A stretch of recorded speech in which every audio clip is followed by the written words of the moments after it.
Okada ban. Lagos government crushes over 2,000 seized motorcycles. Collapse Ikoyi building. Lagos government commences demolition. Details shortly. Lagos State Governor Babajide Sanwo-Olu says the ultimate goal of his administration remains that Lagos State becomes one of the top places in the African continent to live, work, and invest. Sanwo-Olu was speaking at the official commissioning and handing over of the reconstructed State Security Service building in Alimosho local government area of the state. The impact that it's going to have in this area is to give more security to the people of Alimosho local government. And because Alimosho local government is the largest local government in the federation, they have more population than any local government in the federation. And we secure the approval of the governor for the construction of this so that they can provide more security, network, architecture in this local government. And I want to advise the youth to be calm, to not do anything that warrant the security agents to go after them. The sort of passion the governor of Lagos State attached to security prompted the award of this particular project, knowing fully well that without security we will not be anywhere. It is when there is security you have peace of mind. It is when there is peace of mind you think about what and what do I do for the benefit. I want to appreciate our governor for doing that. The Lagos State government has commenced the demolition of adjoining structures within the complex of the collapsed 21-story building at Gerrard Road in Ikoyi.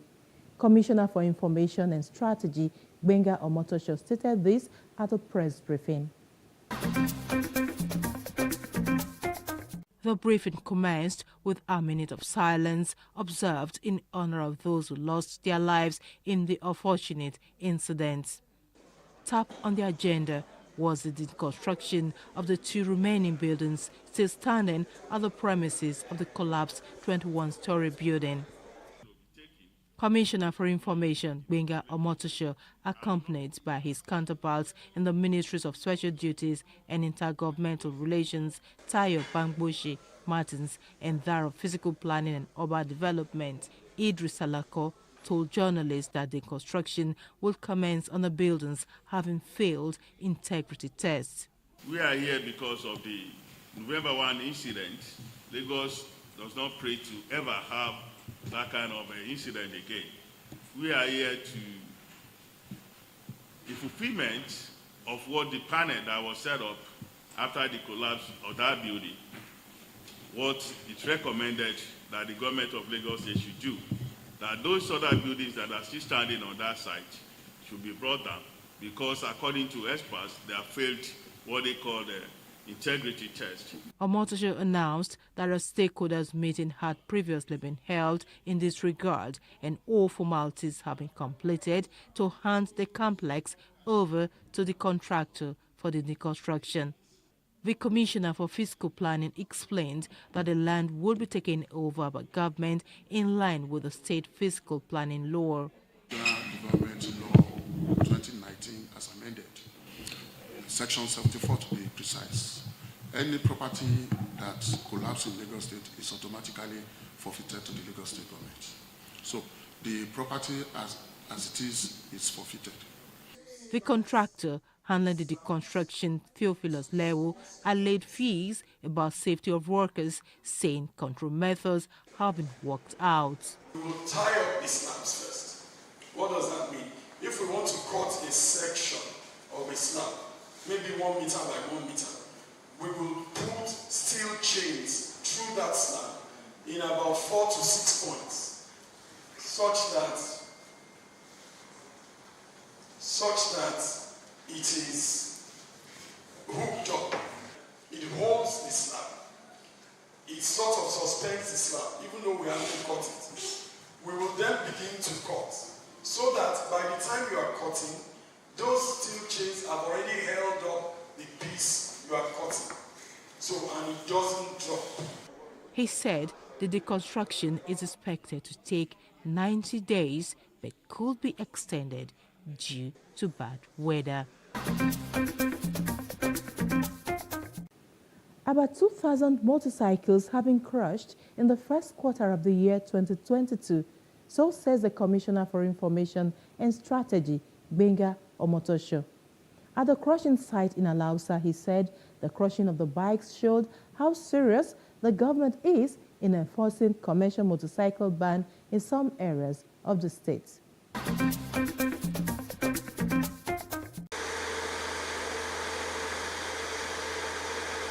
Here are over 2,000 motorcycles, also known as Okadas, being crushed by the Lagos State government.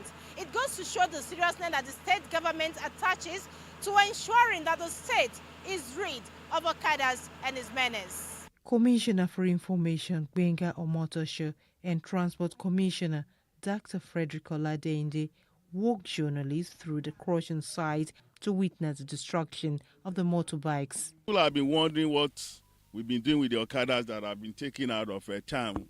So for you to see what we have been doing with them, this is why we invited you here today. I'm happy you have seen the way they have been crushed. Mr. Omotosho says that the government had to take the enforcement seriously due to the excesses of the riders and the alarming rate of road accidents recorded this year alone. In the first 4 months of this year, we had 1,712 Okada accidents. Of these, 700 of road accidents. Of the 1,712, 767 were due to Okada. Omotosho, however, called on riders securing through the state ultramodern transport schemes to get actively engaged. Commissioner for Transportation, Frederick Oladende, urged residents to remain calm and obey traffic laws as alternative means of transportation have been provided. We're putting more high-capacity buses on the road. The government is working around the clock to make sure that our rail system is working. We've increased the number of boats on our waterways, and they should just be calm and move about their daily business. Chairman of Lagos State Task Force says there is no going back on the enforcement. We don't see Okadas on the road, on the express any longer. The number has drastically reduced. But I know for sure, and I'm passing this information to them because they are watching us.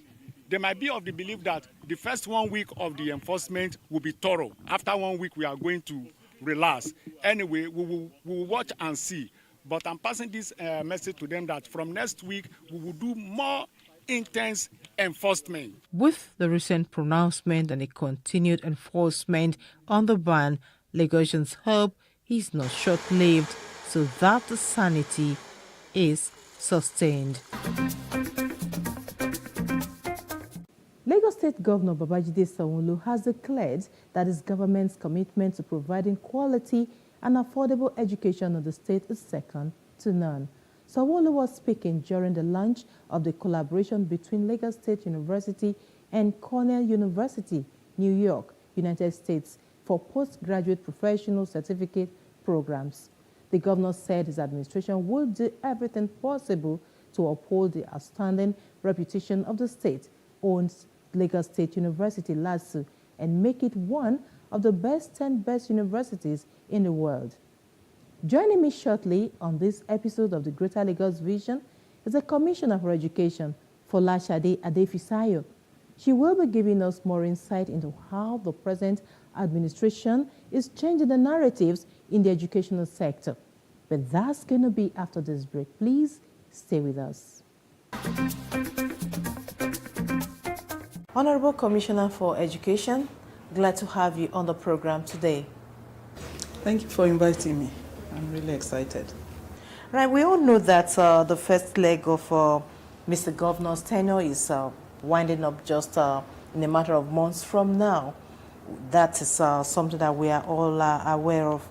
But I would like to know from you, would you say that his promise of ensuring quality and affordable education that is second to none to Lagosians, would you say he has fulfilled it or he has lived up to that promise? You remember when Mr. Babajide Olushola Sanwo-Olu came in, he espoused his themes agenda. The first E there was education and technology. And he promised that year in, year out, he would increase the education budget, which he has done without fail. Every year, the budget grows larger. And every year, he has concentrated on improving the quality of education in the state. He promised that he would attend to all abandoned structures, so there would be no more abandoned structures in the schools, that he would furnish the schools with adequate furniture and a lot of other promises, and he would integrate technology into teaching and learning. All these promises have been met to a large degree, and I think I would like to let you know that especially in terms of improving education, making classrooms conducive for learning. And when they're conducive for learning, you can then now start working on the other soft skills you need to work on. So I would say that we really have gone far. When Mr. Governor first came in, we concentrated our attention on completion of abandoned projects, and we've done a lot of that across the state, right from, in fact, across the 6 districts in the state. Then we concentrated on improving model school infrastructure by building state-of-the-art boarding. Mr. Governor. So there are about 3 that I would like to mention. The first one is the Elemoro School, which is in Ibejuleki. Ibejuleki is an area where we have very few schools. So when we sat down with the Oba, and we saw that about 12 schools didn't really have a good basic school. You know, it's a new area of Lagos. So we started this brand new school. And in this school, the Elemoro School, we built track and field. We built stadium and seating for spectators. So it's a very, very exciting structure. We're very pleased with it. All the issues we had with our existing buildings, we tried to correct there. Like now there's, when you entered the school before, there was no reception. Now there's a reception so that we are able to attend to parents. They should see, just don't enter school. And a lot of things like that. We included labs, we included all the structures that they would need to be able to operate effectively. That was at Ibejuleki. Now we are coming up with another building which is yet to be commissioned. The Ibejuleki school was commissioned in December, but we now have another one at Agege called the Vetland School, built of containers, and that's an excellent one. You see, this is a green school where we are not on the grid. We are using solar throughout. Every classroom has a smart whiteboard and tablets for for the students in the class. Sorry, I think there's a ratio about 1:2 in each classroom. And there too, we are building a track and field. We are building a basketball court because we can. After Elemoro, we knew that we couldn't go back and just build a school and just open it. But we had to ensure that the school had all the structures that it needs for it to operate effectively. Another school that we are building in collaboration this time with the wives of, with some of our associations and support groups is a school in Ogombo where we have actually deliberately built a ramp from the ground floor to the top, so that it'll be an inclusive school where children, even those with physical challenges, can get to the top on their wheelchair. And we've deliberately built toilets and so on, so that they'll be able to effectively use these toilets. So again, we keep on thinking and improving on the existing model. It's not that we just build. And I think that is part of the beauty of what this administration has been trying to do. We take a lot of data in Lagos State. We work with data so that we just don't make decisions based on sentiment. So in collecting data about our students right from entry till exit, we found that there's a significant drop around GS3 to SS1 and SS2 to SS3. And this is because many of them have a need to work to earn a living. They start earning a living or they start learning a craft with a master, or as they call it. So we said, look, let's do something. Let them stay. We understand this need is very important. How do we address this need? So we set up what we call comprehensive schools. And the governor approved a pilot of 12 schools. So in 12 of our schools, we set up these schools. And these schools are running vocational programs within school, so that rather than leave school and start wandering the streets or looking for menial jobs here and there, come in, we will train you and give you really first-class training. And that is what we have been doing. And so those teachers, if you look at the board, I don't know if it's possible for you to look at the screen, but you see this screen in front of me. This is why it is on all the time, because it's the framework for the comprehensive schools program. So apart from the fact that we will teach them vocational skills like Agric, ICT, fashion, building and construction, and so on, we are also teaching them soft skills. And we know the teaching of soft skills like financial literacy, entrepreneurship, and so on is not something that is easy for teachers taught in a very formal setting. So we too entered into a relationship with a city called Tampere in Finland. I know that Finland is well known for the quality of its schools. What people don't understand is that their vocational schools are also excellent. But their methodologies of teaching, the pedagogy of the classroom is really exciting. And the students learn, and you see the joy of teaching and learning. So we sent our teachers there to learn from them, to study them in the classroom, to absorb the atmosphere and learn the skills by which they will teach these children all these soft subjects. They're not teaching physics, chemistry, and so on. It's a totally different ballgame. So you have to give them the skills. And that was why we sent them to Finland. And they came back really enthusiastic. And they've hit the road run. If you go to any of those classrooms, they are teaching collaboratively, they're using technology to teach, they are creative, they are innovative, they're solving problems, they are planning, and so on. And so from there, they'll be able to do things like set up their own businesses very quickly, in addition to learning the skill that they want to learn. Every child has a chance to have a marketable skill. When they leave us, like for instance, let me pick one of them. Like I said, it's on the board. The framework is on this screen in front of me. So let's say I pick something like a child does fishery. He's not going to do it at a very basic level. He'll do it at the best possible level, taught by the teachers who went to Finland. So he'll do fishery, and we are doing this in collaboration with technical partners. In this case, it's IITA who we are working with, as well as our own Greek teachers. So we do fisheries. And apart from fisheries, the student will do financial literacy, understand how to plan for themselves financially. They'll do entrepreneurship and employability. They'll be able to set up the business, write a proposal, write a letter to the bank, ask for money from the bank. We'll teach them personal leadership skills. We'll work on their communication, presentation skills, public speaking, even dressing and etiquette. Can you imagine somebody comes to you and says, oh, I'm a plumber, and the person just starts speaking, and you see this is a neat, smart, clever person who writes his invoice, asks for a loan in the bank. We'll give them digital literacy skills, and each one of them has a tablet on which we've loaded these soft skills. These soft skills are not skills you teach in the class per se, like lessons. They are going to self-pace themselves. And we are working with a Finnish company called Fonzai, and they are following up to ensure that the students are learning all along. So by the time they are done, and someone says, I came out of Lagos State, and I'm an expert in photography and videography, you will know that this is an excellent person. What we've asked them, and some of them have given us, they've shared their curriculum with us. They've trained our teachers on how to teach these subjects. Some have provided internship opportunities, even work opportunities at the end.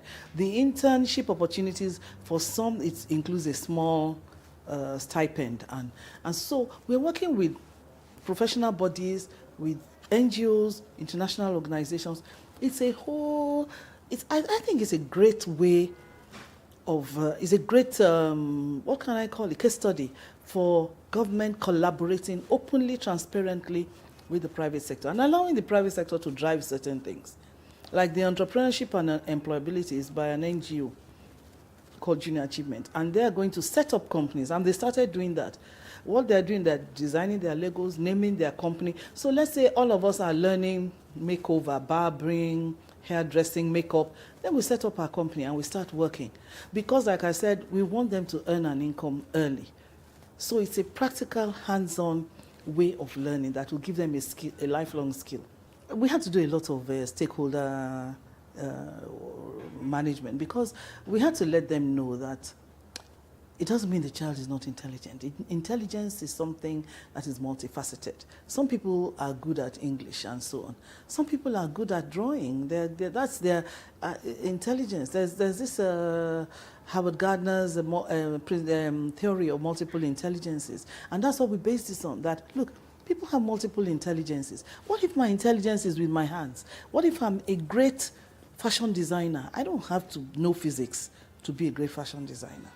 So we talked a lot, and the interesting thing about those schools, because we are only doing it in 12 schools now, though Mr. Governor has challenged us to go for 50 by September. You see, in those 12 schools, whenever you go around and talk to the head of school, they say, oh, school is very quiet.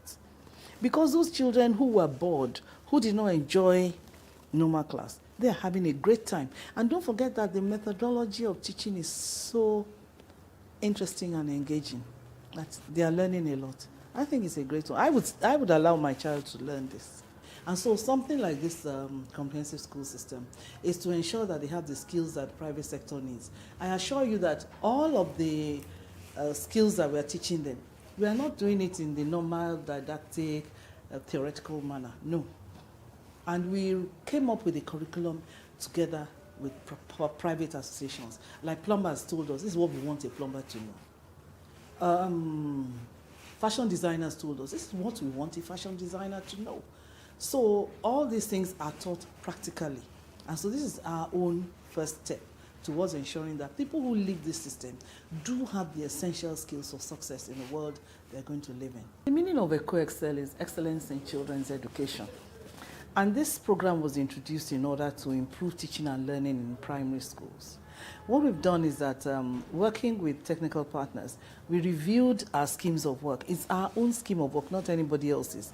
And we put it on tablets for our teachers. So really, our teachers don't have to do much work with writing lesson notes. But if they read it up, they study it well, week in, week out, the way they'll teach was seriously improved, because we included exercises, teamwork, collaboration, all those things we talk about as being 21st century skills. So that's what we've been doing with EcoExcel. It's going on in all our classrooms. All the teachers have tablets with which we support their teaching in the classroom. It's not meant to be read from directly. It's meant to support and improve their engagement of the learners in the classroom. It's meant to give them examples of exercises that you can do, and so on and so forth. So it's really in place, and we've done a monitoring and evaluation of it and found that the literacy levels are very high. The children are actually reading from primary 1, which was the objective. I mean, children can read across all levels. They should read in primary 1. Age appropriate, I mean, you know, you're not expecting them to be reading long words, but by primary 1, they should be able to read well, so that by 6, they are fluent readers. And that was the main objective. And of course, that they are good in numeracy as well. Thank you so much, Honorable Commissioner for Education, for your time with us today on the Greater Lagos Vision. Thank you so much. Thank you very much. That's all we have for you in this episode of the Greater Lagos Vision on Plus TV Africa. I'm Love Ikuku Oyedoku. Bye for now.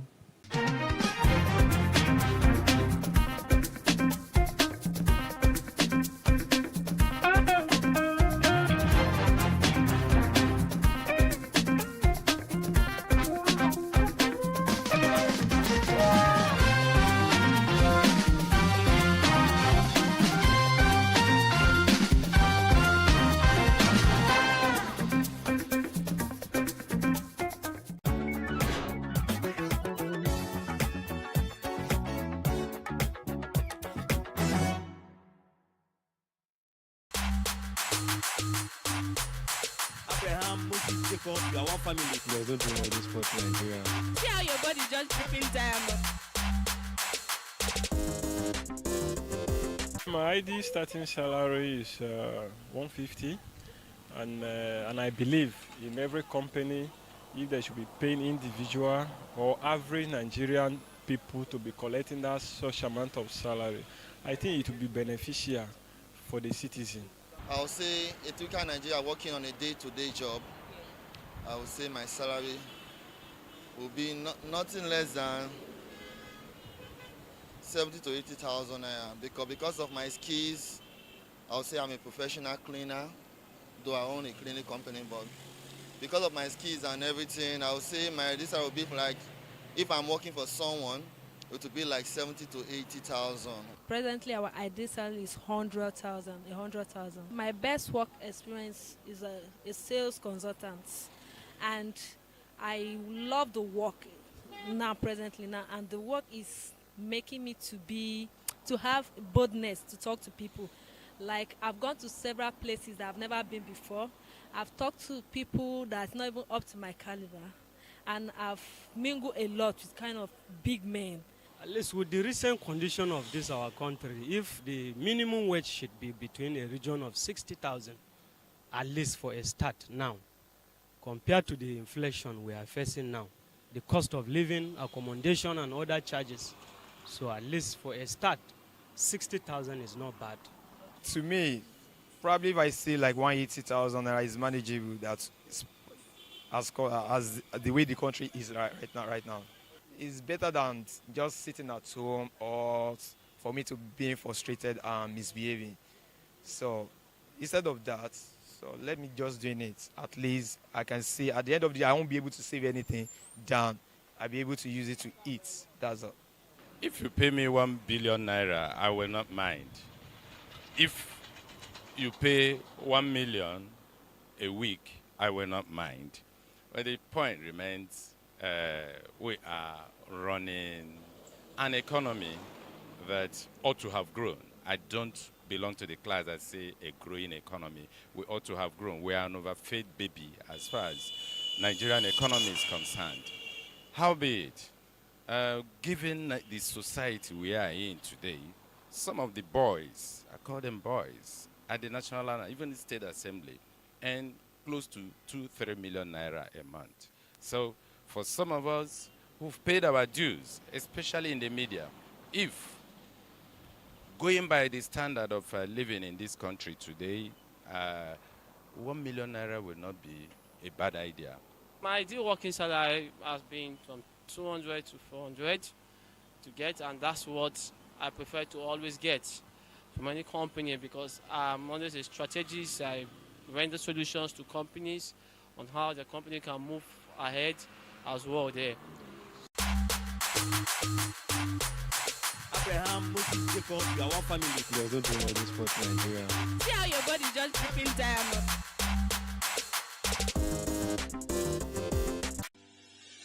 Increase the reach of your events or business services.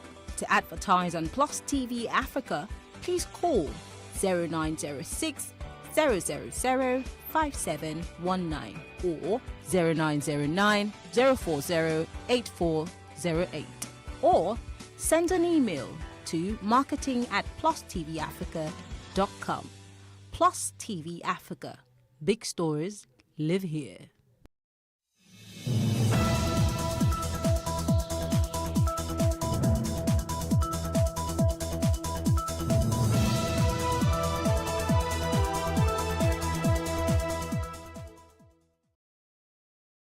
Hello and welcome to Plus Reporters, where we bring you some of the stories and events that have made the news recently.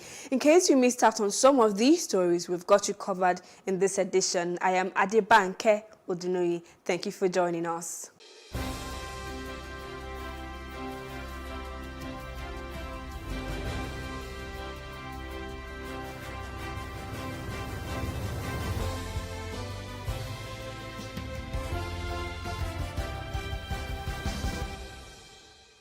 To improve health outcomes for Nigerians, there is an urgent need to address the healthcare system and the broader socio-economic challenges. CEO of Nigeria Support Trust Fund, Dr. Fejiro Chinye Nwoko, said this at an event to recognize outstanding Nigerians for their philanthropic gestures towards strengthening the nation's healthcare system. Justin Akadonye tells us more. The COVID-19 pandemic worsened the nation's health system, resulting from redirection of funds, fewer healthcare workers, and poor hospital utilization. The NSF explains that weak healthcare system is underpinned by unclear governance, poor financing, inadequate human resource and poor information systems. However, with a target to support the vaccination of 1 million Nigerians across 6 states, the fund, in collaboration with the National Primary Healthcare Development Agency, NPHCDA, surpassed this target by 60%. So what is next for Nigerians beyond vaccination? What we did was to assist the NPHCDA to actually roll out vaccination in 6 geopolitical zones faster and quicker than they could have done. And it was a fantastic collaboration. And that's what we talk about strengthening. We are not trying to reinvent the wheel. We're not trying to do anything super new. We're just trying to strengthen what we have on ground. Access to care is a big issue because we know that finances is a major issue for many Nigerians. 4 in 10 Nigerians are living on the poverty line. And so if they cannot access care because of finances, they most likely die from preventable causes. So we are trying, one priority area we are looking at this year is to improve access to healthcare. And we know that access to healthcare is not it. Also the supply of healthcare. We know that healthcare workers are leaving the country in the drones. A lot of we don't have as much healthcare workers as we need. At this gathering, these Nigerians are celebrated for their passion. They speak of their inspiration, which is born out of the need to transform the lives of vulnerable Nigerians, as well as reskilling the nation's workforce and also strengthening its healthcare systems. Given the impact of COVID at that time and how it brought so much focus on the inadequacies of our health sector. So naturally, strengthening the health sector became the focus of our conversation. Protecting vulnerable Nigerians, right? That is key because I think for organizations like this, such people sometimes are neglected, they are not catered for, they are not remembered. We don't have a social security system, so taking care of our taking care of the vulnerable people in our society is critical. We must look after our neighbors. In terms of healthcare, I have personally been affected by the lack of good healthcare system in Nigeria, and I'm totally passionate about that. The World Bank says over 95 million Nigerians are estimated to become poor by the end of 2022. What can be done in terms of improving access to healthcare? Poverty has so many ramifications. It's not only healthcare that will solve poverty. Education will solve poverty. Wealth creation will solve poverty. But the truth is that all these various legs need to be addressed. In all, these advocates want to see a shift from paper-based data collection, incomplete and inadequate records, as well as poor disease surveillance. Justin Akadonye, PlusTV News, Lagos. You do not have to be hard on yourself or be ashamed. Rather, speak out and get help so that the perpetrators can be brought to justice. This was a submission of inductees of the 2021-2022 Female Reporters Leadership Program, FRLP, held in Lagos. PlusTV correspondent Love Ikuku Oedokun tells us more. This is a gathering of very powerful network of women in journalism. They have distinguished themselves in investigative journalism. Having gone through rigorous training, mentorship, produced stories and initiated leadership projects, they are now ready and poised to be inducted into the fellowship.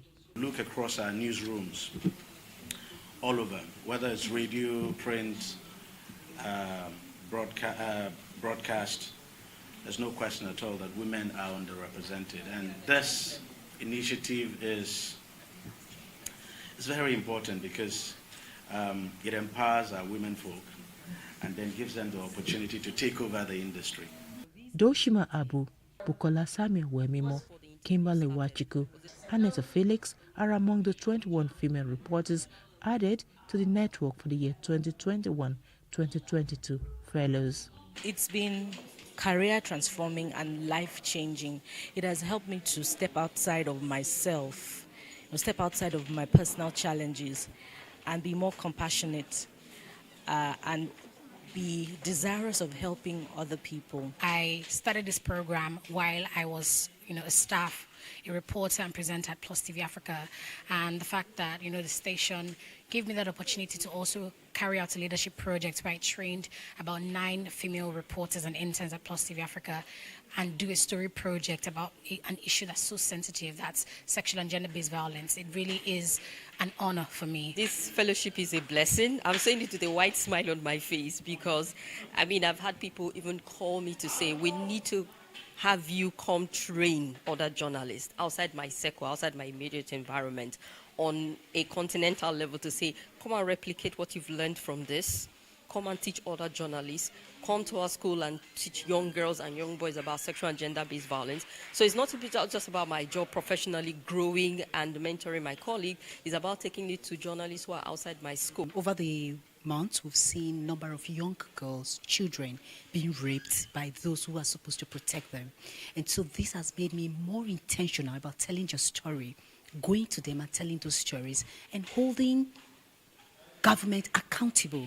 As damaging as sexual and gender-based violence is to the dignity and sanity of any person, they agreed that survivors must be willing to seek help. We'll not stop talking, we'll keep talking until something happens. And we'll keep reporting these issues until we see result. And that's the goal. That we'll not just tell reports, but when we tell these reports, we get NGOs involved and we get every organs of government, anybody responsible involved, until we see that we see that these stories come to a logical conclusion. Either those who perpetrate this ill are held to account or face the law. I would say to someone who is a survivor of sexual and gender-based violence, do not be afraid to get help. You would get justice if you stick at it. Don't be quiet, don't be silent. This culture of silence is the reason why the perpetrators think they can get away with it and the circle continues. The induction of these 21 female reporters makes it 73 fellows since the inception of the fellowship started in 2017 and the Report on Women program since 2014. From Lagos, Love Ikuku Oyedoku, Plus TV News.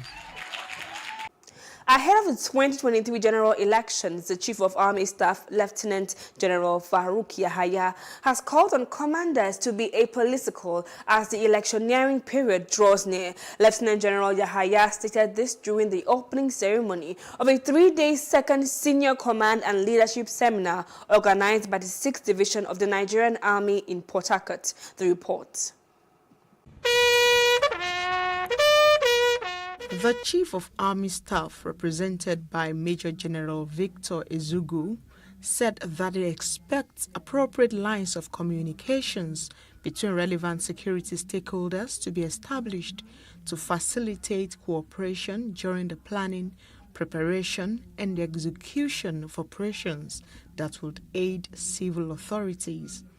The Army Chief expressed optimism that the seminar would afford participants the opportunity to build on their individual capacity and contribute meaningfully towards enhancing Army operations. A better system of operation ought to be established so as to harness the collective potentials of all security stakeholders for optimal effect. I therefore charge commanders at all levels to ensure that troops under command are adequately enlightened on the need to be apolitical and eschew all political vices. Major General Ezugu maintained that troops should be adequately trained, equipped and motivated to play their constitutional roles in supporting the country's security apparatus. The emergence of the cyberspace as an operational domain and the impact of social media on our operations is one of such issues that require attention. It is desirable that all our troops are adequately trained, equipped and motivated to play their postural roles in support of the federal government of Nigeria. On his part, the Chief of Training, Major General Abdul Salam Ibrahim, noted that a non-kinetic line of operations is essential in tackling contemporary security challenges, adding that it is currently being reviewed to provide the Nigerian Army with the impetus needed to meet its constitutional mandate. The theme of the seminar for this year is aptly enhancing the capacity of Nigerian Army senior leader commanders for optimal performance in a complex operating environment. These anchored on the recognition that current operational environment is volatile, uncertain, complex, and ambiguous, hence requiring sound leadership and dynamic thinking by our commanders. Also speaking at the event, the General Officer Commanding GOC of 6th Division of the Nigerian Army in Port Harcourt, Major General Olufemi Oluyede, expressed confidence that the workshop will drive the vision and the philosophy of the Chief of Army Staff. It's designed to equip the senior commanders and military leaders with skills and mindset needed to better protect and preserve the cherished image of the Nigerian Army in an increasingly political environment of the present-day command. The theme of the training was building the capacity of Nigerian Army to meet contemporary security challenges in a joint environment, the role of senior leadership. Gunmen opened fire on worshippers at a Catholic church in Ondo State, Nigeria on Sunday, leaving dozens feared dead. The attackers targeted the St. Francis Catholic Church in Ondo State just as worshippers gathered on Pentecost Sunday. The report. At least 50 worshippers were killed and several others wounded on Sunday after gunmen with explosives stormed the church and opened fire in southwest Nigeria, according to local sources. The attackers targeted St. Francis Catholic Church in Ondo State. It's quite unbelievable that somebody will come and the intention was to kill everybody in that church. And those running out, they were being shot from outside. Those who were inside were being shot from inside. They threw 2 dynamites to blow off the altar down to the sanctuary. This kind of desecration can only be done by the evil one. The region is widely known as one of Nigeria's most peaceful states, though has been caught up in a rising violent conflict between farmers and herders. Nigeria has over the years struggled with security issues as the country experienced numerous terror attacks that have resulted into killings, while some kidnappings. It's time for a short break now. We'll be back with more stories.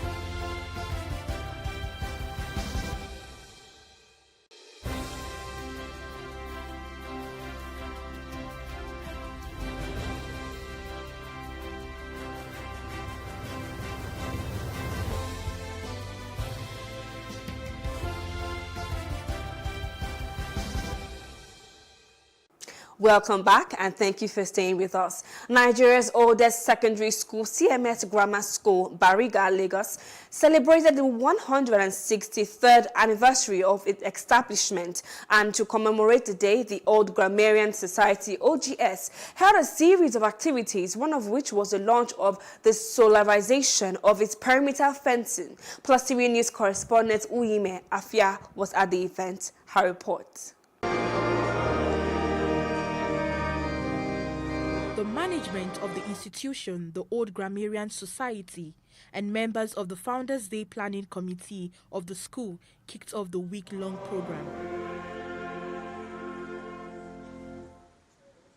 The president of the OGS, Olu Vicent, highlighted the roles the old boys have played since the inception of the school in 1859.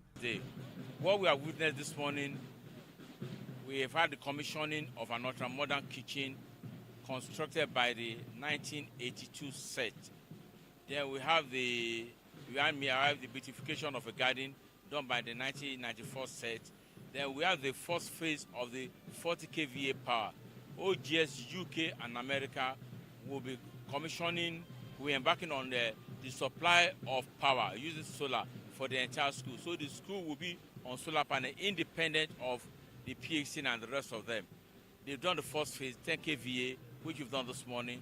Then we've had the ICT building, which is in focus, which is being undertaken by OGS Americas.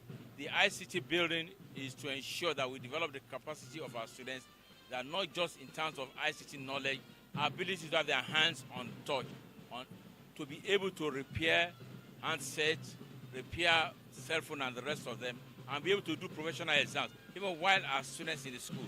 So at the end of the day, by the time they are leaving the grammar school, they are equipped for the challenges of the future. They can, on their own, with the education they get in the school, be anywhere they want to be in the world. The Anglican Bishop of Badagry, Babatunde Adeyemi, who was a guest at the event, stressed the need to pay more attention to children and youth as they are the leaders of tomorrow. Because of the situation around, there's need to pay attention to the children. We have dedicated various projects, but the foremost project, most important project, are the children. And when they are properly groomed, we have leaders taking over from us tomorrow. So we should pay more attention to our children. Chairman Board of Directors, Professor Afolabi, said that the foundation led by the school made him into whatever he is today. Today, foundation was laid in the primary and the secondary school I went to, like CMS Grammar School. The friends I have today are the friends I made when I was in school. So it has made a huge difference. The instruction I got from my principals then is what has helped us through life. So we cannot underestimate the value of the education we got from CMS Grammar School. So I appreciate it, and I give God the glory for 163 years of education in Nigeria.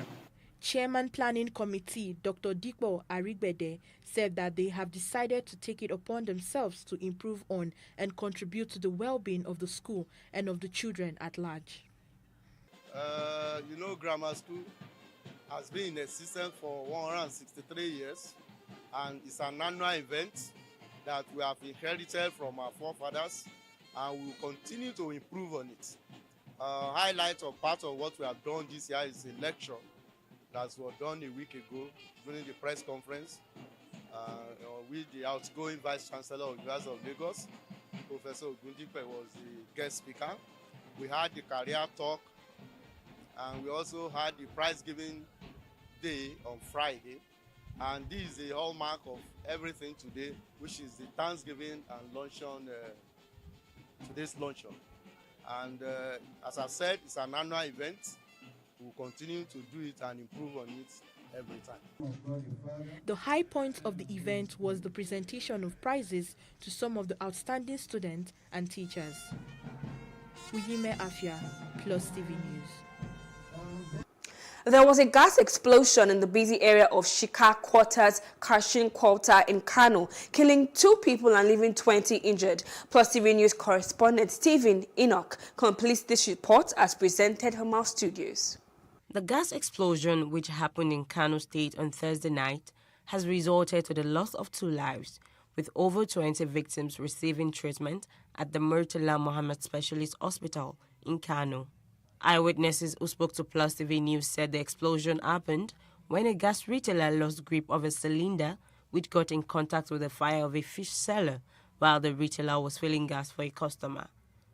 A resident of the house which was burnt said that he lost all his properties in the fire, thanking God for saving his life. I was lucky to escape the fire. May God protect us from things like this. It is very alarming. Yesterday, we took over 20 people who were burned to the hospital. May God continue to protect us. This morning, a child of 11 years old was confirmed dead. The brother of an 11-year-old who lost his life said his younger sibling was at the scene of the explosion and lost his life when the explosion happened. When fire caught the gas retailer shop, many children ran to the scene of the fire. My younger brother was among them. Later on, there was an explosion which affected my brother. He died this morning and will be buried soon. Nasir Gwazo, the permanent secretary of the Ministry of Humanitarian Affairs in Kano, says the ministry is committed to supporting the victims of the explosion. Over 70% of them have very severe burns, and they require dedicated treatment and care, and it will consume a lot of money. And therefore, we are committing ourselves to supporting the process of providing care to them.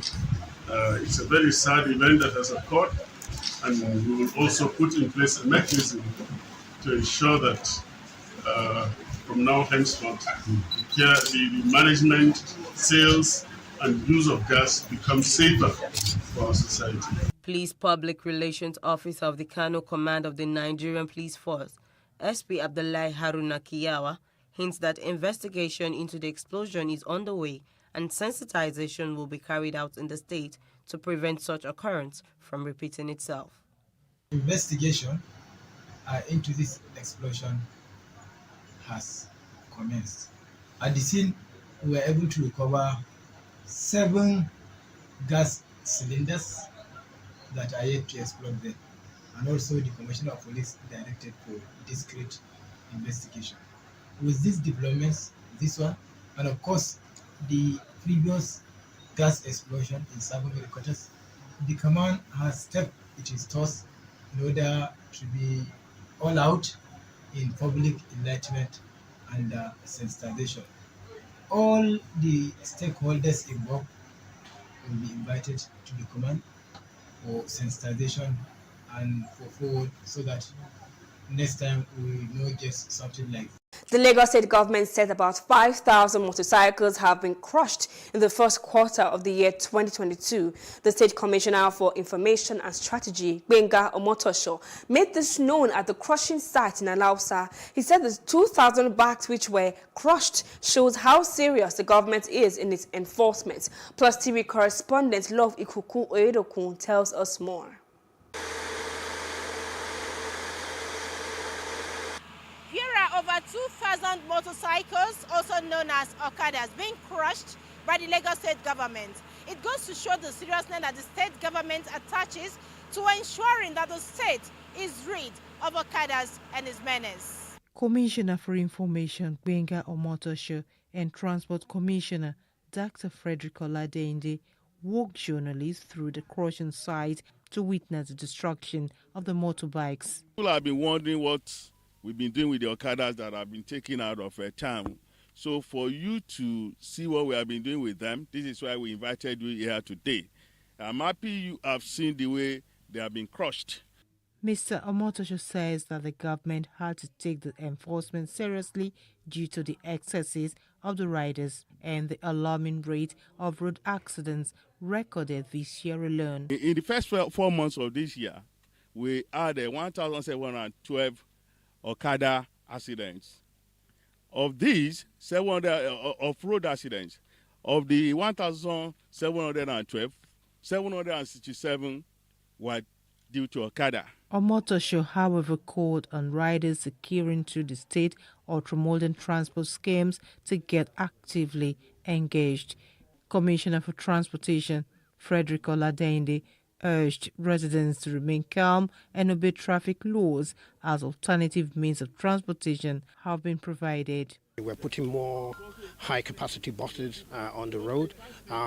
The government is working around the clock to make sure that our rail system is working. We've increased the number of boats on our waterways, and they should just be calm and move about their daily business. Chairman of Lagos State Task Force says there is no going back on the enforcement. We don't see Okadas on the road, on the express any longer. The number has drastically reduced. But I know for sure, and I'm passing this information to them because they are watching us. They might be of the belief that the first 1 week of the enforcement will be thorough. After 1 week, we are going to relax. Anyway, we will watch and see. But I'm passing this message to them that from next week, we will do more intense enforcement. With the recent pronouncement and a continued enforcement on the ban, Lagosians hope is not short-lived so that the sanity is sustained. Youth and Environmental Advocacy Center has called for collective efforts for a cleaner environment in Rivers State. This comes as the United Nations Environment Programme and the global community mark the 2022 World Environment Day with the theme Only One Earth. The report. The incessant dumping of refuse in Port Harcourt, the Rivers State capital, has become a source of concern for residents, with heaps of refuse dotting strategic locations. The executive director of YEAC Nigeria, Domnamene Fineface, called for collective action with a clear realization that the environment determines the well-being of the people. Apart from Ogoni area, which is very much polluted like some other parts of Rivers State where cleanup has not started, if you get to the city of Rivers State, Port Harcourt and Obiakpo form the Port Harcourt city, you will see that everywhere is dirty, everywhere is filthy, everywhere is stinking and smelling because of the waste that is disposed everywhere on the street. From the street to the median, everywhere you go, you see waste everywhere disposed. And the Rivers State government is unable to really drive the issue of sanitation in the city of Port Harcourt. And that is of a very big concern to us because apart from the immediate environment, which is our surrounding, our support man, you also look at the atmosphere, which is part of the environment, part of the ecosystem. It's also polluted with soot. Fine Face appealed to the state governor Nyesom Wike to appoint a commissioner for environment to drive the state's environmental services, enforce environmental laws, facilitate waste management and speedy restoration of Port Harcourt to its garden city status. Some residents also urged the state government to partner with youths to tackle the incessant dumping of refuse across the state, thereby creating employment opportunities. Rivers State government needs to sit up to be able to achieve the garden city status for which Rivers State and Port Harcourt is known. And that the governor will need to do by reappointing a commissioner for environment that he sacked over a year ago. The state government should also put together the Rivers State Waste Management Agency by appointing a new administrator. I also think that if the government should put together the 3,000 sanitation marshals that it promised since 2020, while signing into law the Public Waste Disposal Management Bill 2020 into law, it will go a long way to address the issue of waste in Port Harcourt. My own is to, if I have to reach Rivers State government or to reach sanitation office, they should employ indigenous security. Somehow, like if I'm employed that I'm standing here at this junction, I believe from here to the end of the junction, till the end of the chakra, I believe that nobody will put those beans from the compound to this compound. Anybody keep those beans from the compound will trace the person and bring the person and prosecute it before government. Refuse is not good at the road, but the government need to empower the community people so that they will be in charge of this refuse. It's not by sending people to come and chase them. The thing will not work because when the people come, they will go. But the community people can be on ground and say, no, this thing is bad. The environmentalists appeal to residents of the state to keep their environment clean, to be able to enjoy good health and a healthier atmosphere, especially in this era of COVID-19 and monkeypox, among other diseases associated with a dirty environment. And that's all on this edition of Plus Report. But before we go, let's remind you to please follow us at PlusTvAfrica on Facebook, Twitter, and Instagram. And also do subscribe to our YouTube channel at PlusTvAfrica and PlusTvAfrica Lifestyle. I am Adebanke Otunui. Thank you for watching.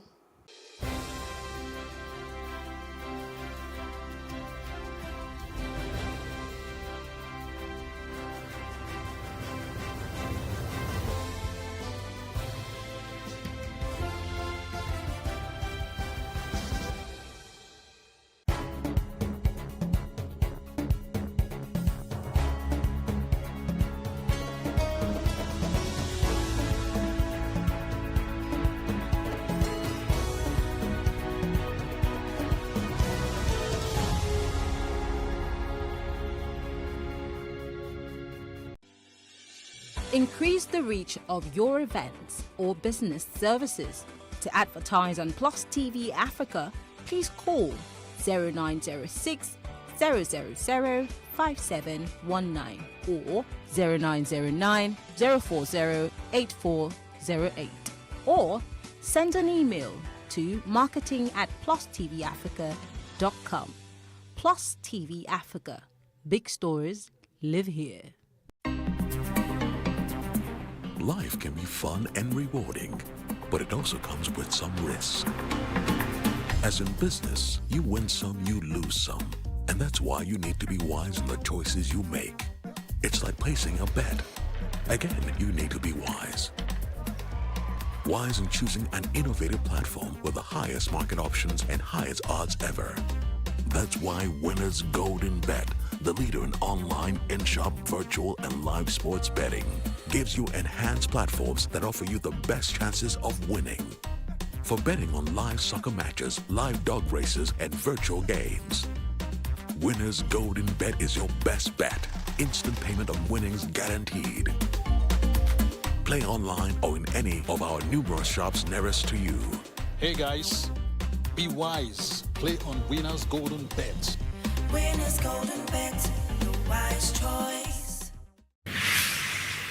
So what are the top decisions that the United States considers necessary that Nigeria must take? I like to think of my interactions as conversations, not interviews. And that's why I say asking questions is both an art and a science. Everyone says in Islam you are allowed to have 4 wives. Is it mandatory? The right question enables answers that educate, inform, clarify, and help you, the viewer, to better understand the issue before making up your mind. Our goal is to reduce from 10 to 2 days the time it takes to register businesses in Nigeria. Join me every week on this station, PlusTvAfrica, and gain exclusive access to my conversations. I'm Angela Ajetumobi.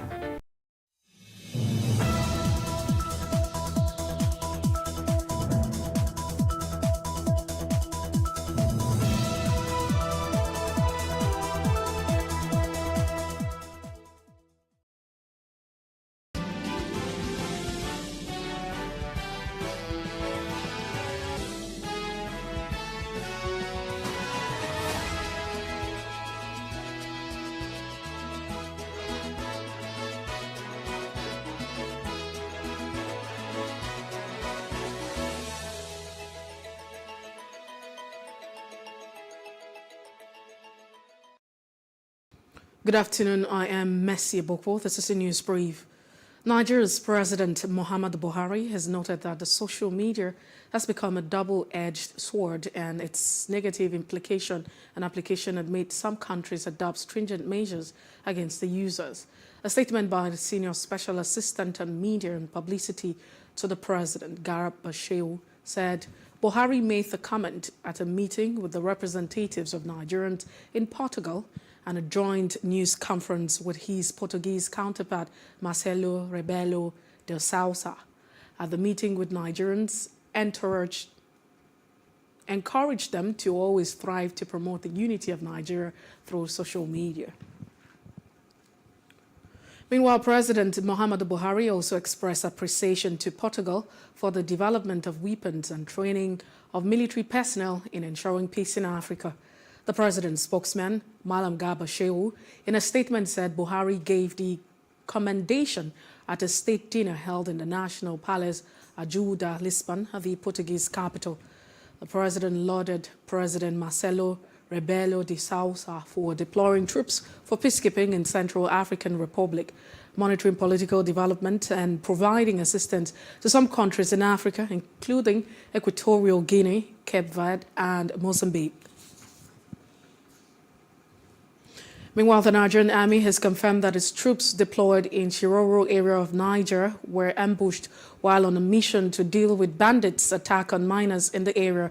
The Director, Army Public Relations, Brigadier General Onyema Nwachukwu, in a statement said that a number of personnel paid the supreme price in the ambush that occurred on Wednesday.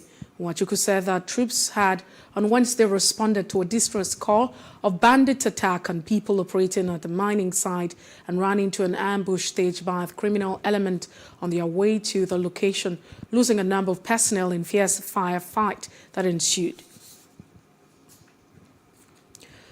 The Defense Headquarters has said a total of 4,770 Boko Haram terrorists have surrendered to troops between June the 1st and the 15th, 2022. Those who surrendered, according to the Military High Command, include 2,490 children, 1,415 women, while 814 airmen. The Director of Defense Media Operations, Major General Bernard Onyeko, disclosed that all the surrendered terrorists have been profiled.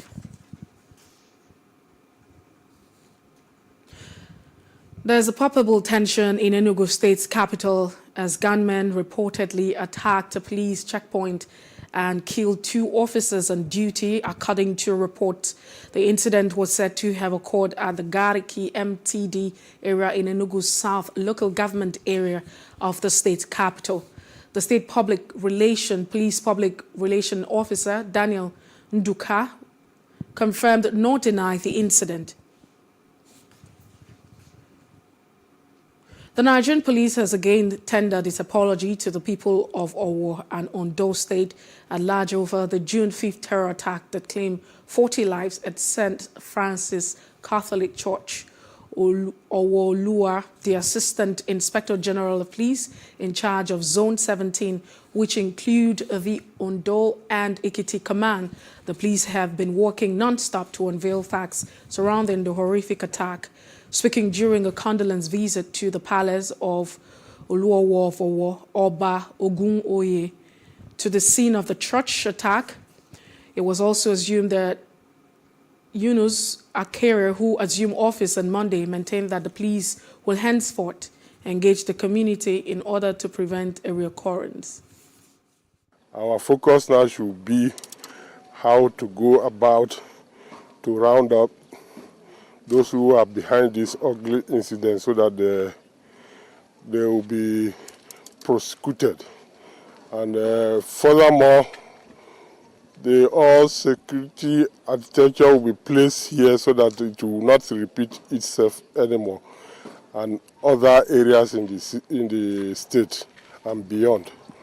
Our focus is to give robust policing, and we are going to engage with the community, and we employ them to give us useful information. I know that the Nigerian police is very professional, and that when you set out to do an assignment, I know the result is always there, so certain.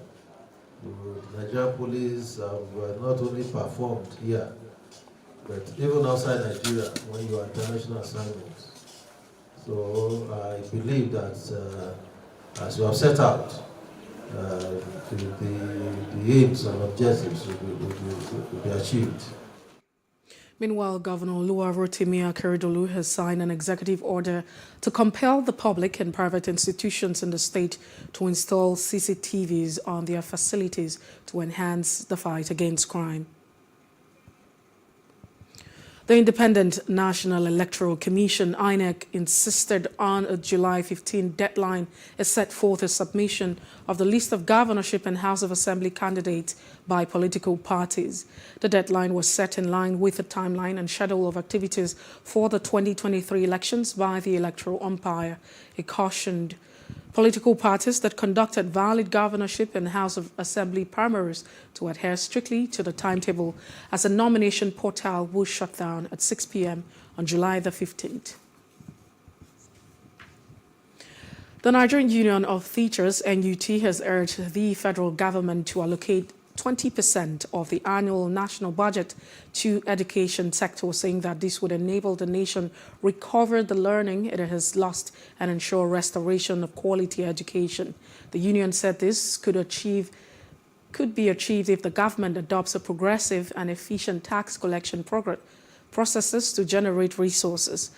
NUT National President Audu Amba said this in Abuja at a global response workshop on privatization and commercialization of education in the country, organized by the NUT in partnership with Education International and the Friedrich Ebert Fees.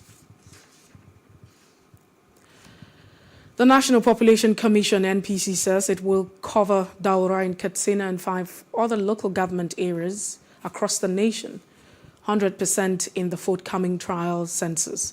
The NPC Federal Commission in charge of Katsina State, Bala Banye, while addressing newsmen in Daura on the exercise scheduled for July the 11th to the 24th, said the NPC has commenced the training of about 1,250 personnel who would conduct the exercise in Daura local government area as part of preparations for the exercise.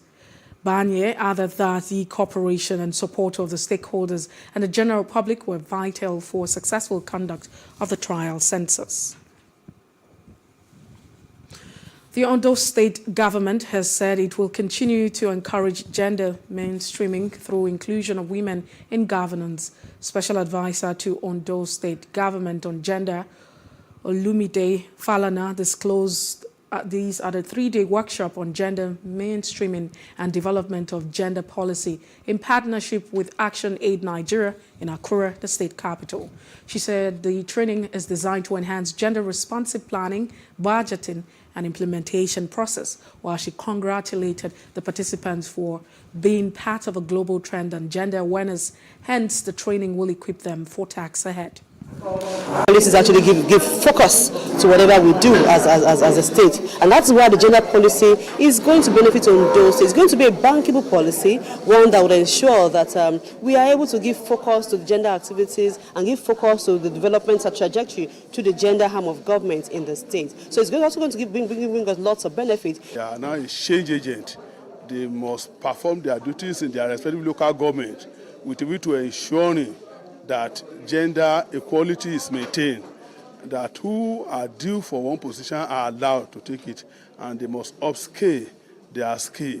This one will have done some quick analysis of the gender issues in the state, and then their skills in gender mainstreaming is also enhanced, and then their capacity to be able to promote gender equity and equality is also improved. These three major, because in the development of policy and implementation, you are measuring two things: the CAP, knowledge, attitude, and practice, and then the skills of the staff of government. Lagos State Governor Babajide Sanwo-Olu has opened a newly built containerized modular classroom block in the Vetland Junior Grammar School, Agege. He described the digitalized modular school as the future of public schools in Lagos, Nigeria, and Africa in general.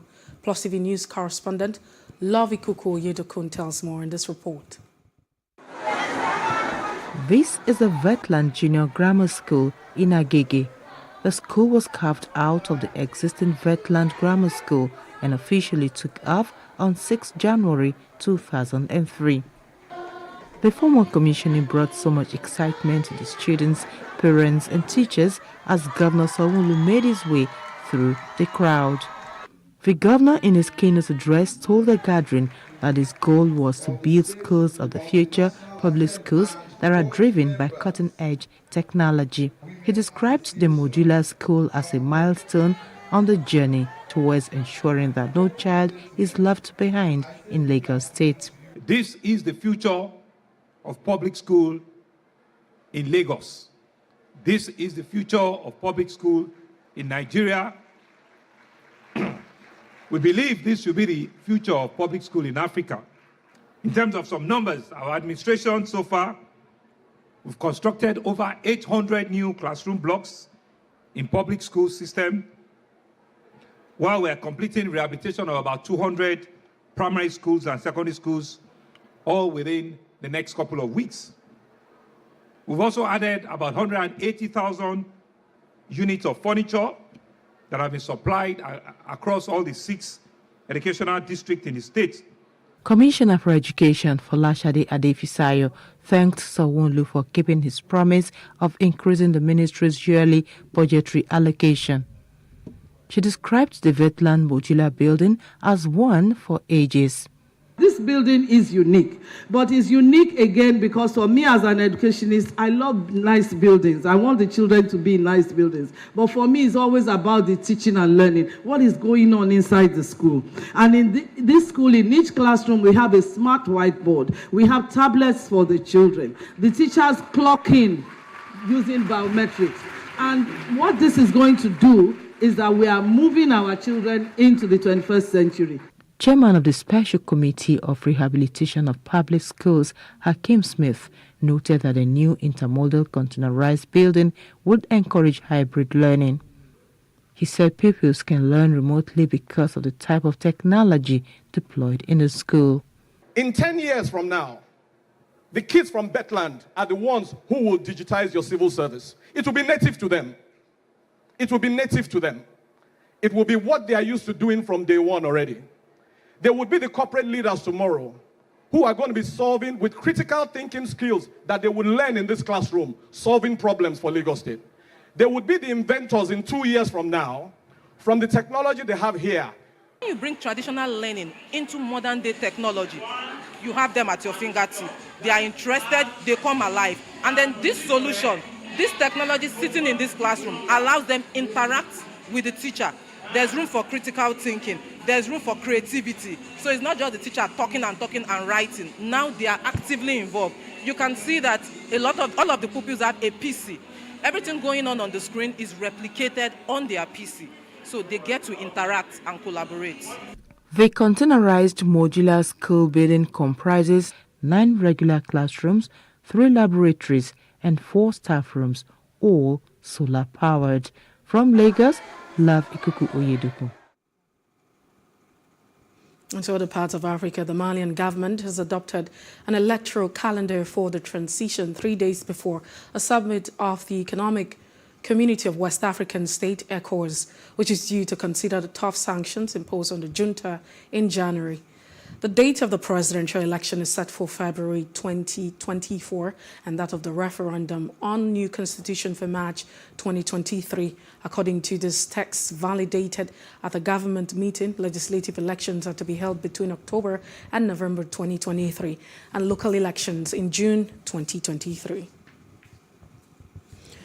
And outside Africa, drone footage taken has shown the scale of devastation after a massive landslide in a remote area of northern Indian state of Manipur killed at least 14 people. Rescue workers pulled out 19 survivors from the rubble hours after the landslide hit a railway construction site where workers were sleeping in a makeshift camp overnight.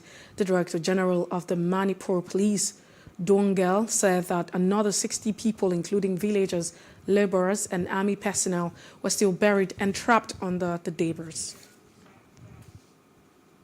We have brought out 23 people from the debris. Out of this, 14 people are dead and more are being searched for as of now. And because it has not rained since morning, the heavy machinery has arrived and work has also started. More bodies are also expected. It is not exactly known how many people are buried, but as of now, we are told that there are still 60 people, including the villagers as well as the army people and the railway people, laborers and all. The president of the EU executive has told the country's parliament that Ukraine has a very clear European perspective, but the road to EU membership will take time and require hard work. EU leaders last week granted Ukraine candidate status to join the bloc, formally opening a process that is expected to take years before it becomes a member of the Union that now comprises 27 countries. In a speech by video linked to the Ukrainian Assembly, Ursula von der Leyen underlined the progress made by the country in its path towards EU membership while it defends itself against Russia's invasion.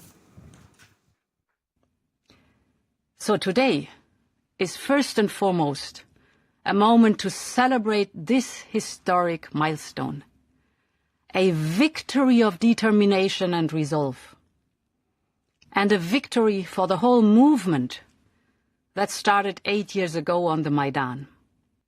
Your European path and the reconstruction of the country will go hand in hand. Ukraine will be in the lead. Massive investments will have to come, but to maximize their impact and to foster business confidence, investments will have to be coupled with a new wave of reforms. So today I come here with a very simple message.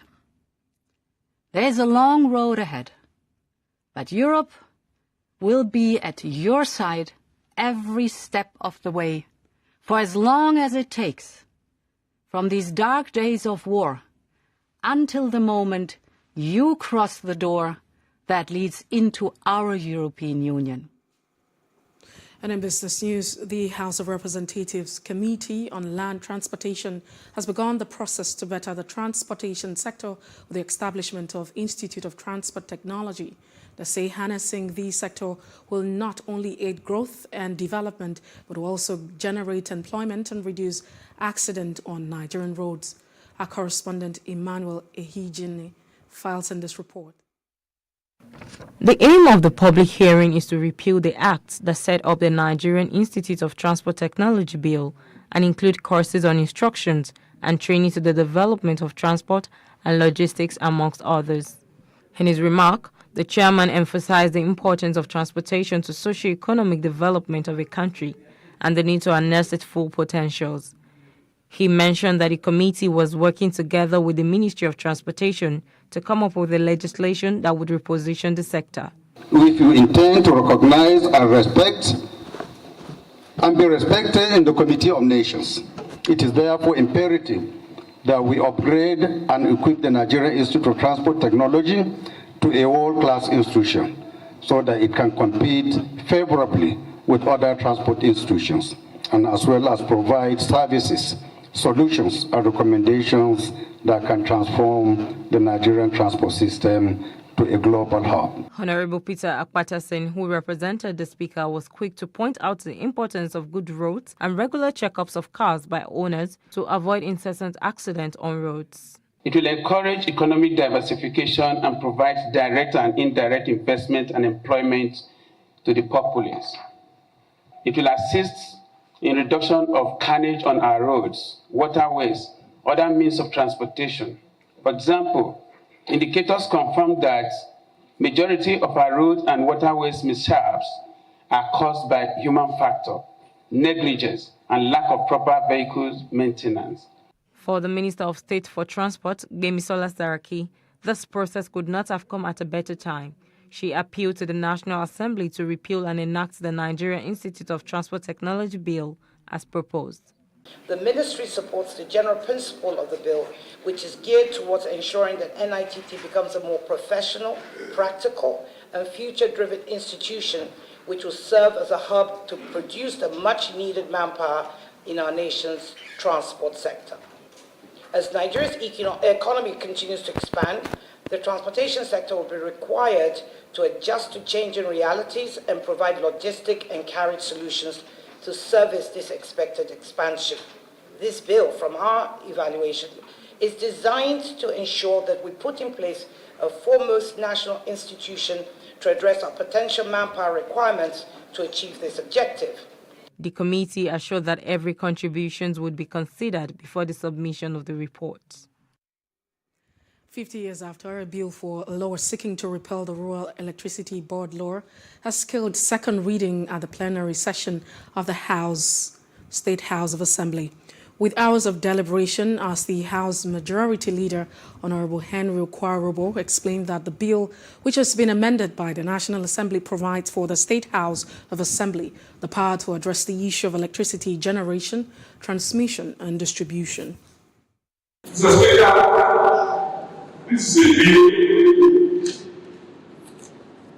to repeal the Rural Electricity Board of 1972 and to make provisions for the electrification and its generation, transmission, and distribution within and for residents of the states to establish an electricity market for those states and for connected products.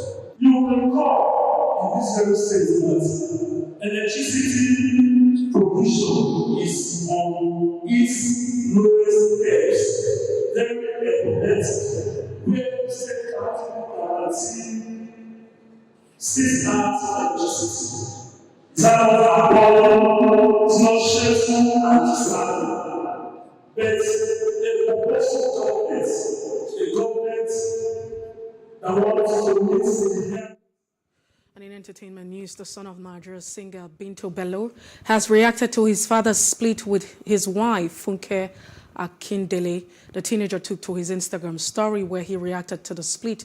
It would be recalled that it was Binto that hinted about the rumors of the crisis in Bello's home, and this was after he commented on TikTok posts that first broke the story. And in sports news, the North London club has said that Tottenham Hotspur have signed Brazilian forward Richarlison from Everton on a deal until 2027. Financial details of the transfer were not disclosed, but British media reported Tottenham Hotspur signed the 25-year-old for around £50 million plus another £10 million in add-ons. Richarlison, who joined Everton in 2018, scored 53 goals for the Merseyside club. His goals towards the end of the 2021-2022 season were crucial for Everton as they finished 16th and retained their status as Premier League team. And that's the news brief. For more stories, please follow us on Facebook, Twitter, and Instagram, and do subscribe to our YouTube channel at PlusTvAfrica and PlusTvAfrica Lifestyle. I am Messi Bopo. Many thanks for watching.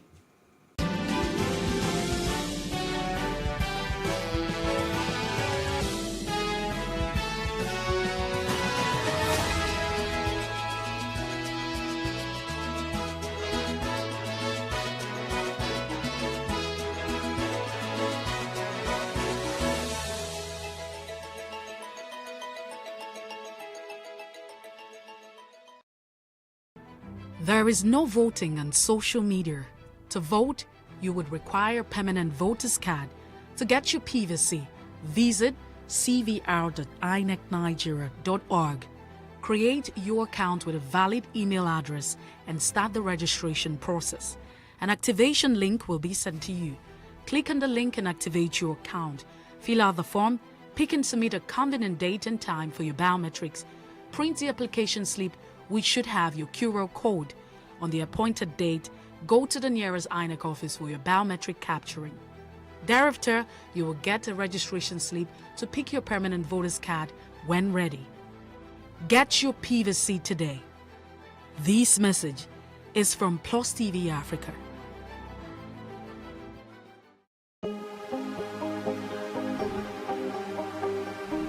This is it for upcoming artists to blow in Nigeria.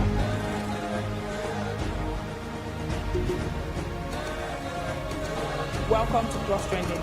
I am Buki November, your host, saying thank you for joining us on today's episode. Welcome back. It's tea time on PlusTvAfrica. Practice makes perfect. I'm not perfect yet, but I'm a lot better than I used to be. He's a king. He's entitled to marry 100 if he wants to.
Hello and welcome to What Are You Saying? #Ways, where we talk about topics in the news as it affects us all. I am Osayuwa Mesale, and I have with me Nama Fanga, live in studio. Hello, Nama. Hello, Uwa. We're expecting 2 more people, one via Zoom, one via physical. You know, oh my goodness. I don't know why I'm excited, but Nama, I have to find joy. Did you see the traffic today? Oh, yeah, as in, you just have to... I went late for all my meetings today. Well, definitely from morning when I saw that the rains, the clouds, if everywhere was dark, I knew it was going to rain all day, and I knew it was going to be one of those days. So I braced up for it, you know, handled I got wet under the rain. In spite of it all, we just decided from early in the morning that we were going to have a good day in spite of. Yeah, we don't have a choice. We have to have a good day. It's not, so we can't keep making excuses. Okay, so I was talking with Tewa earlier today. Yes. I was talking with her earlier today. You know, she's in Abuja for the Abuja version of the clinic, the business clinic. Yes.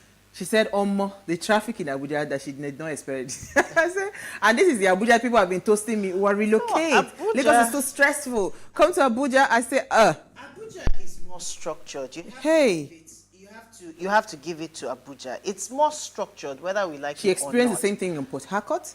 She experienced the same thing in Abuja. So but there are days like that. In Nigeria. No, there are days like Nigeria. that, actually. It's not really unique to Lagos. But you see, the bad thing about Lagos State, and this is what I keep saying to the government. First of all, on Lekki Ekpe Expressway, we only have one in road, one out road. There's no, like, you can't have other branches of the road, whatever, right? It is one major road. And again, go and check all these real estate developers.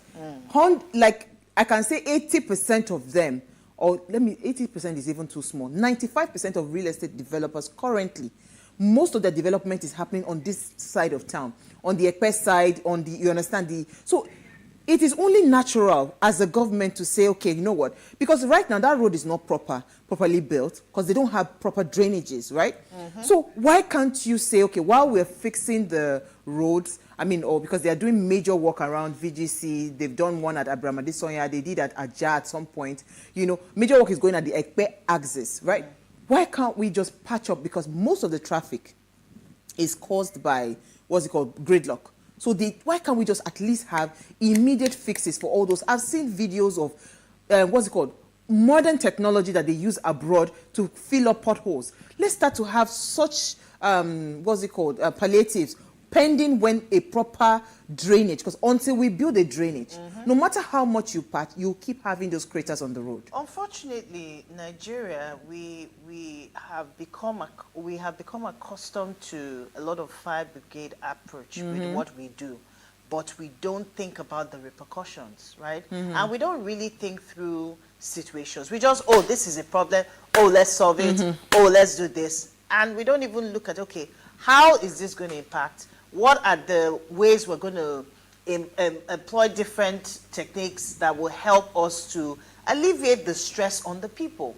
So I don't know. It's something that we are yet to have skills in. Absolutely. And hopefully sooner than later, something will happen. All right, so today we want to discuss this subject of separation in marriage, right?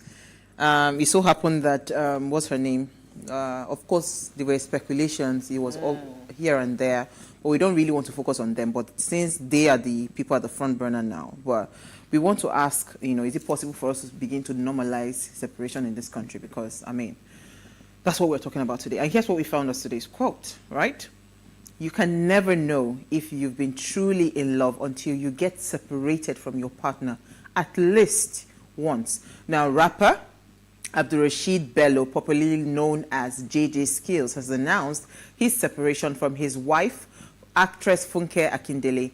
JJC announced via his official Instagram handle this morning, stating that his marriage with Funke has had issues for the last 2 years. He stated that he had to move out of their home 3 months ago, 3 months ago after Akindele insisted he did and had not been able to have a sit down with her since then, since the African Magic Viewers' Choice Award that happened on May 14th, right? So this announcement has sparked a lot of conversations and speculations, mostly centered around, shame. So it's our ladies' night out, and Uti, Norma, EC and I will be discussing normalizing separation in this country, especially in Nigeria.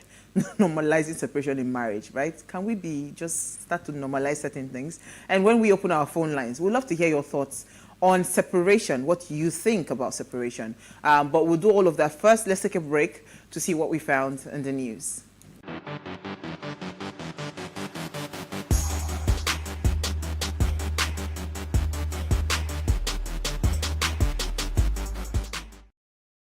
How can we have peace without justice? Plus Politics. It's not just another political conversation, it's about keeping you in the know. The relevant interviews, asking the tough questions to those that matter. Get the answers you need. Does it mean that the people who were injured, people who were shot at, those who were involved in that stampede are not going to get justice? It is unfortunate, it is sad that we have a government of deaf and dumb. Analysis from top experts. The last election was not really an election. We feel that Obasanjo has a very special place in his heart for hating Ijaw people. I think it really boils down to two things. One, trust and accountability. Plus Politics, every weeknight at 7 p.m. on Plus TV Africa.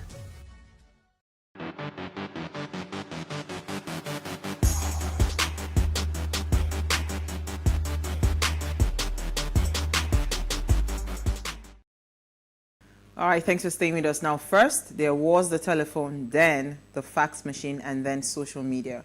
A revolutionary way of communicating. Since its creation, people have been able to connect with each other like never before. Friends and family can connect at any moment, and marketers have been able to reach consumers in an entirely new fashion. In fact, people use social media for an average of 144 minutes every single day. Because of its impact on society over the years, Social Media Day was born on June 30th, and it has continued to grow in popularity ever since. So, happy Social Media Day, people.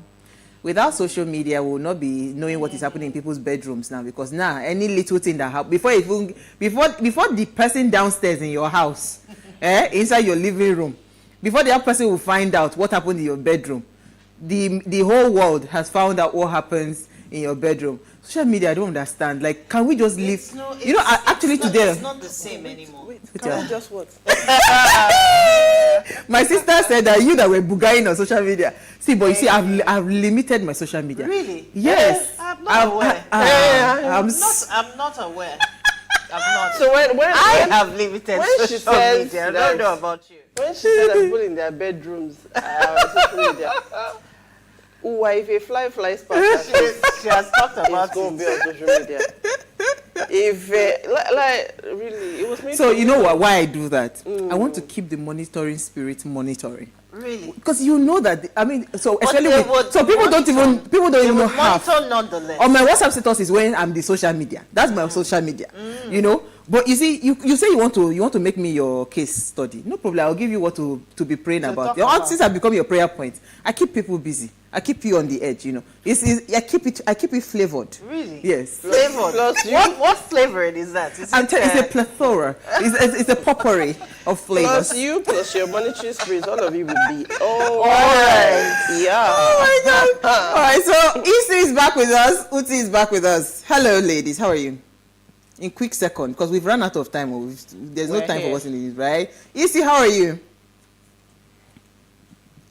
Oh, did we lose her again? Ladies, you all look fly and nice. Thank you. So, Isi, quickly, let's start with you. How was your day? And thank you for not showing up because of the traffic. Thanks to Babajide Sanwo-Olu and the local government chairman.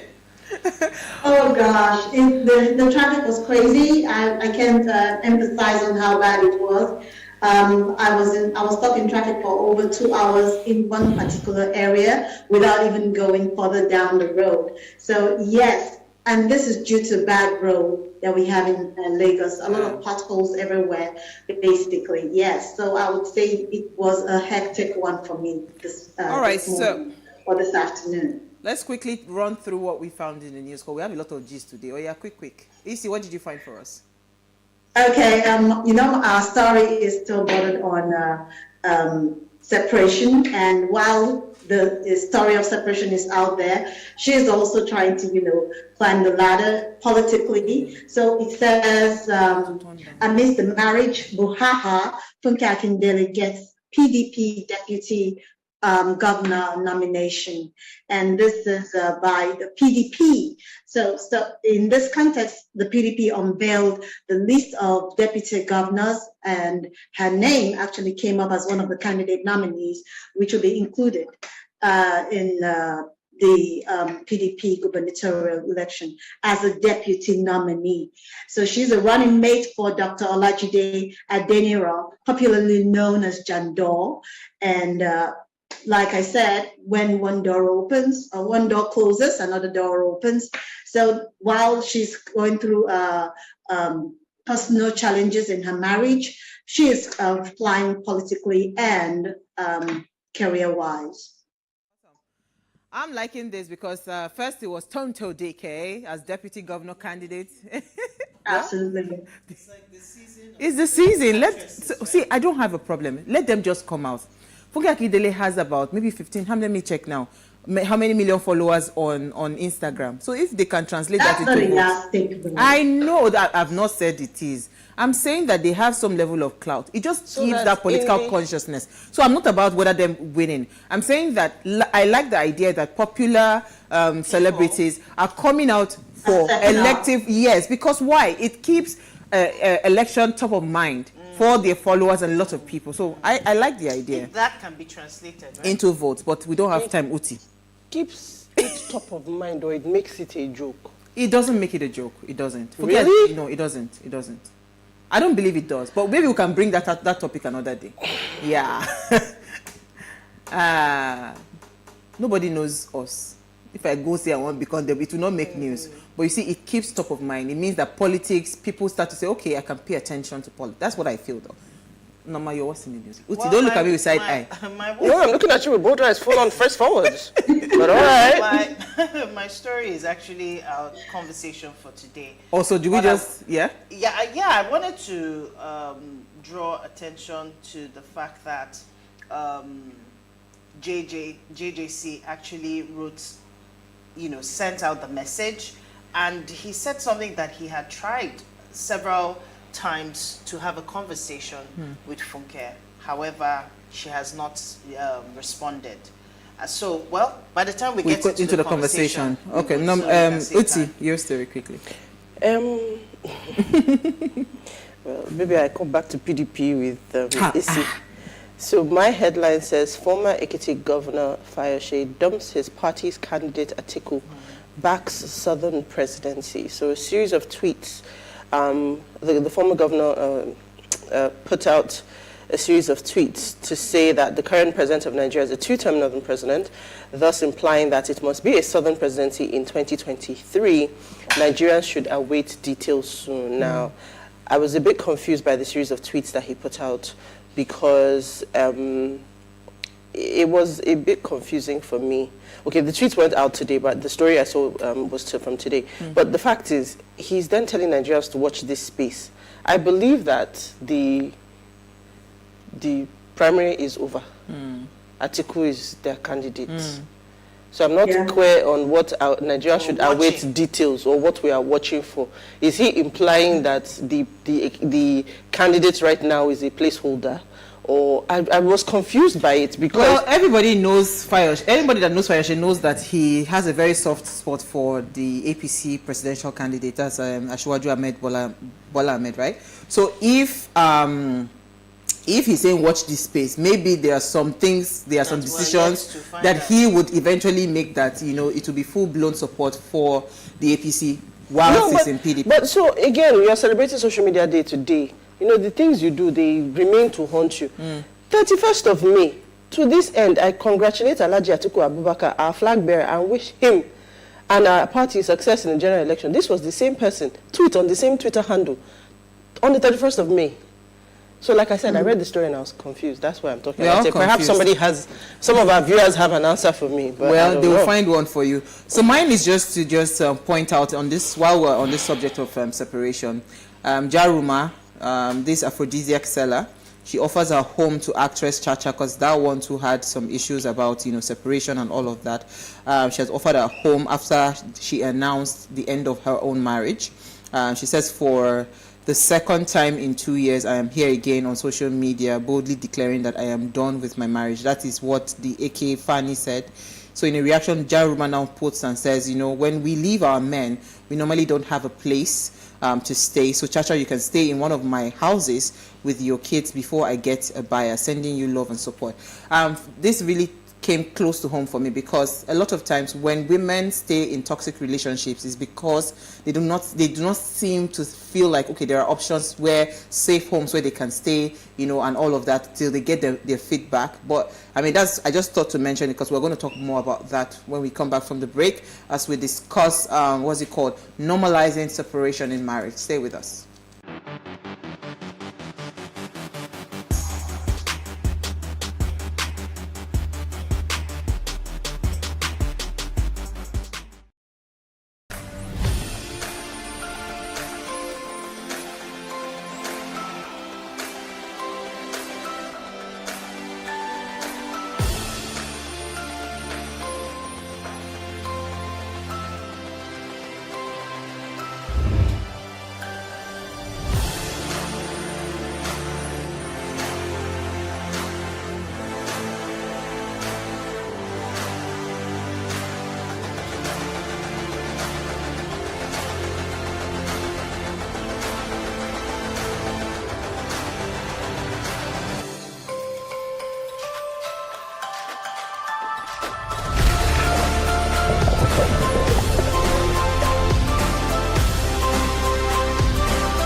All right, so thanks for staying with us. Now, divorce is still one of the most controversial topics of discussions in Nigerian society. The existing stigma makes it more complicated.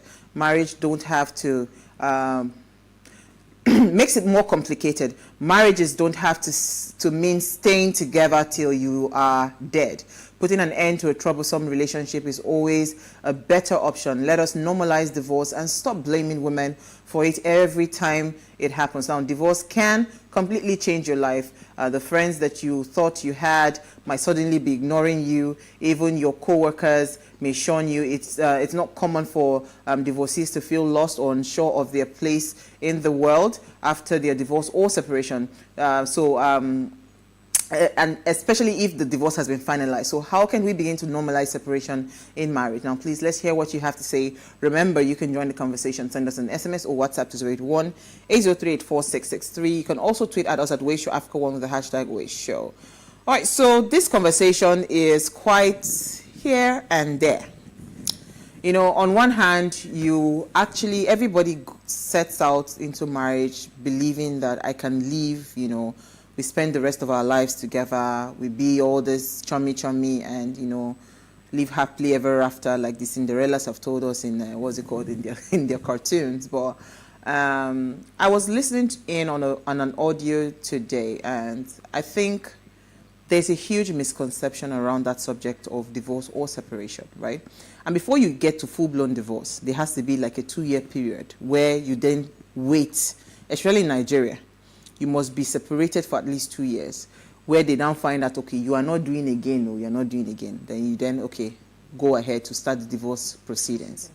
But in that period of that separation, I think is the best thing that can ever happen to any marriage, because oftentimes, when I see you from afar, there's this, or I'm in awe of you, I'm this, I'm that. But when that proximity is there, I'm in your face every day, and with you morning, afternoon, night, all of those kinds of things, there's some level of, see finish that enters that marriage, right? So sometimes I feel like separations help, to reposition, right, the mind, and reposition the people, the parties, to see, okay, maybe they begin to see what, and start to probably attach the value maybe they had stopped seeing in their spouses. But that's my thoughts. So I think separation is a good thing, but let me hear your thoughts, ladies. And it's not all separation that leads to divorce. Uti, why are you looking at Norma? It's you I'm asking you. What's your thoughts? Why is that? Okay, well, I'm here and there about the situation. I don't believe that every, well, it can be normalized, but it's a decision that the people involved are going to have to take. It is something that can be very helpful in a relationship, and it is also something that can completely destroy a relationship. So it depends on the people that are involved. I don't believe that in marriage, okay, because yes, see finish may come into the picture, but I believe that when two people respect themselves in a marriage, take time to understand themselves in a marriage, even if after several years of being together, you can still have that successful relationship union. Where separation can come in and be useful is where somewhere along the line that respect is gone, that understanding is gone, and that friendship relationship is also no longer there. So sometimes some people need to take time to reassess the relationship. Is there a possibility of friendship coming back? Is there a possibility of relationship coming back? Is there a possibility of understanding and mutual respect coming back? And where it is not working, then the two people can decide in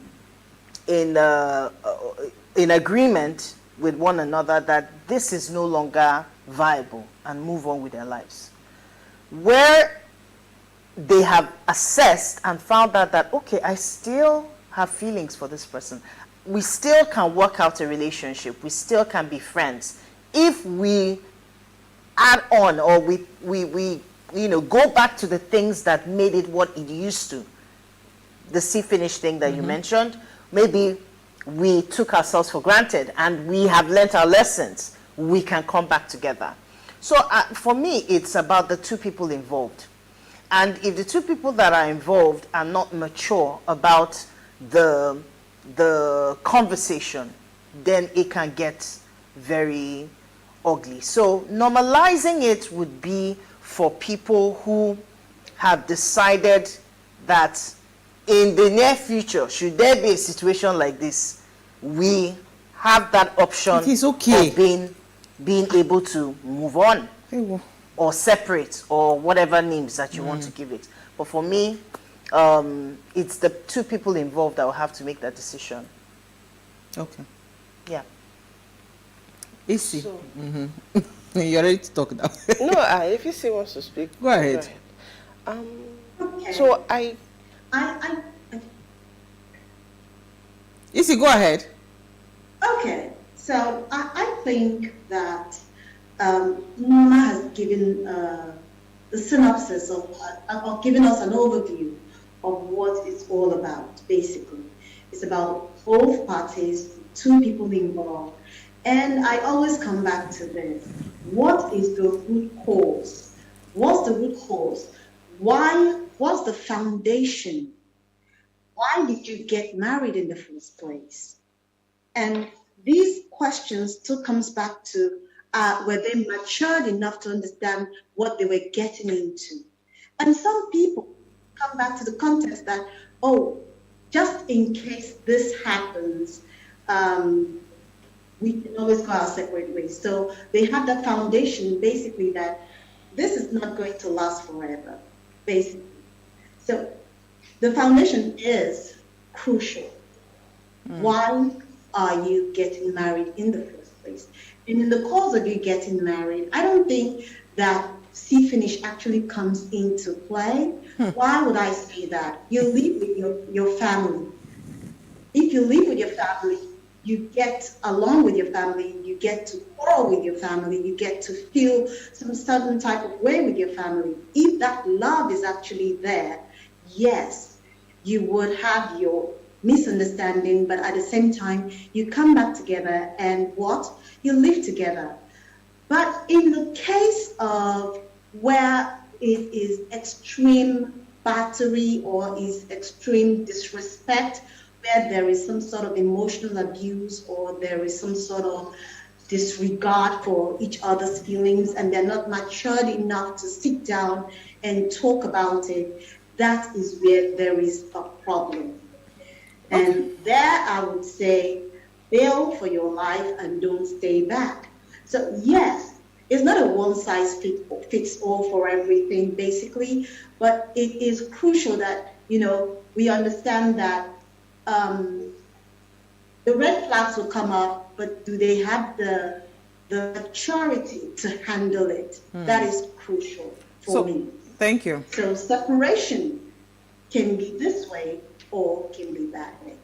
So whenever this subject comes up, everybody always say, oh, what was the foundation? What was this? What was that? Can we just agree that the foundation, because, we do crazy things in the name of love, right? We have already entered it, and we know that we have entered one chance. Where I have a problem is when we begin to now try to justify every reason why you stay in that relationship. No. But let me hear your thoughts. So I like what Issy said, and I agree with part of what Noma said. Let's first of all agree that we have trivialized the institution of marriage. First of all, marriage is a decision you do not take lightly. Marriage is not the wedding day. It is not the dress. It is not the pictures for social media. So let us first agree that we have normalized the trivialization of the institution of marriage. When we start from that, then we can now begin to talk about the big word of separation. People do not, in my opinion, do not go into marriage today with the mindset that I am here for life. We go in the marriage today with the mindset that it is not do or die. And let me tell you, when you go into it with that mindset, it is doomed from the start. You see people today that on the day of the wedding, you people are on the table eating jollof rice and you can't figure out why they got no business being together, but they get married. So the fact for me, where I saw the shift start to change, so culturally, the cultures, and even in Nigeria we had it at some points, the cultures where we used to have match-made people that were match-made. You felt you didn't have a choice then. It was like prison. You were forced to stay together. For a lot of people, it was, we're in the same house. We eventually sort of, okay, he's not so bad, she's not so bad. We become friends. Eventually we fall in love, blah, blah, blah. It was a thing. People stayed together for years. You find some of our parents were together. Even in their old age, they still enjoy gisting with each other. They still enjoy their company. It is, first of all, in understanding that you yourself, as a human being, you want Uwa. In the how many years you have spent on earth, if you divide your life, it is in seasons. There are happy times, there are bad times, there are times when if somebody gave you a bridge to jump off, you probably would have. And it all makes you who you are. The problem that we have, first of all, is that you all were reading Cinderella and Sleeping Beauty and all that nonsense when you were kids. And then when you grew up a bit older, you now compounded the problem by reading Nose and Bones and all that nonsense. So in your head, you thought you were going to find somebody who was going to complete you, and every day the mice were going to be singing at your windows and the birds were going to be sewing your clothes. Let's first of all be clear. There's nothing different about marriage than your life. The difference is the decision.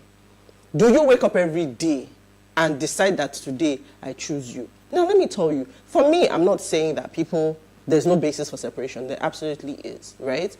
But the place where I have the problem is the fact that we have now trivialized it as such, to which we can have a topic like which we are having today, which is normalizing separation. Now, you can be married, because this is the version of separation that I subscribe to.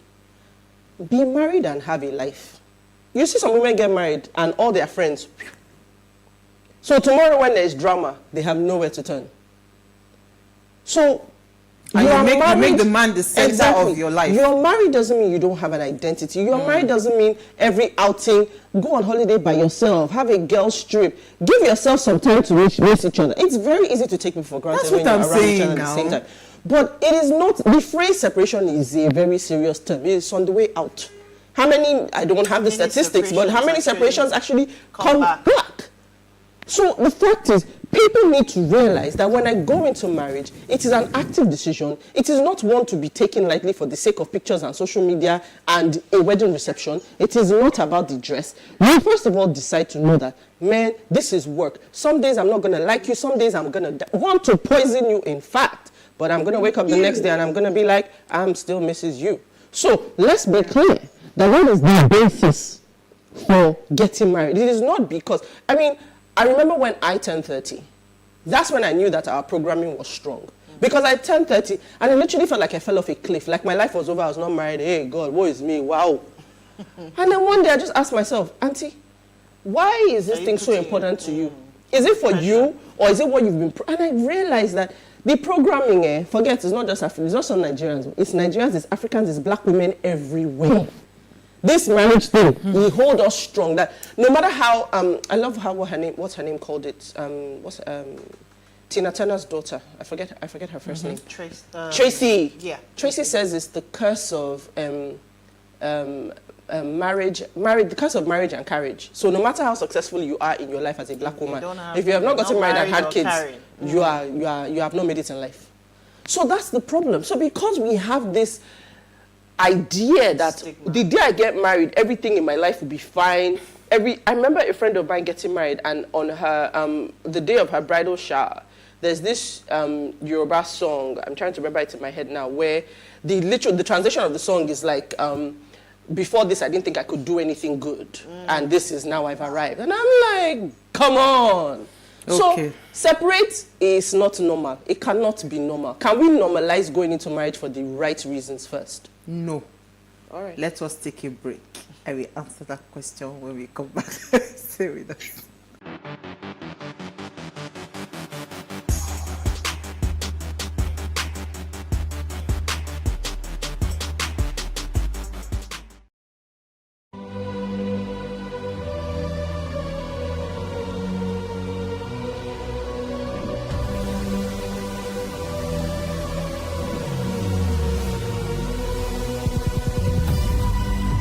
What we do not understand, we will stigmatize. What you can see is the remaining of the tanker that exploded. He suffered equally confessed.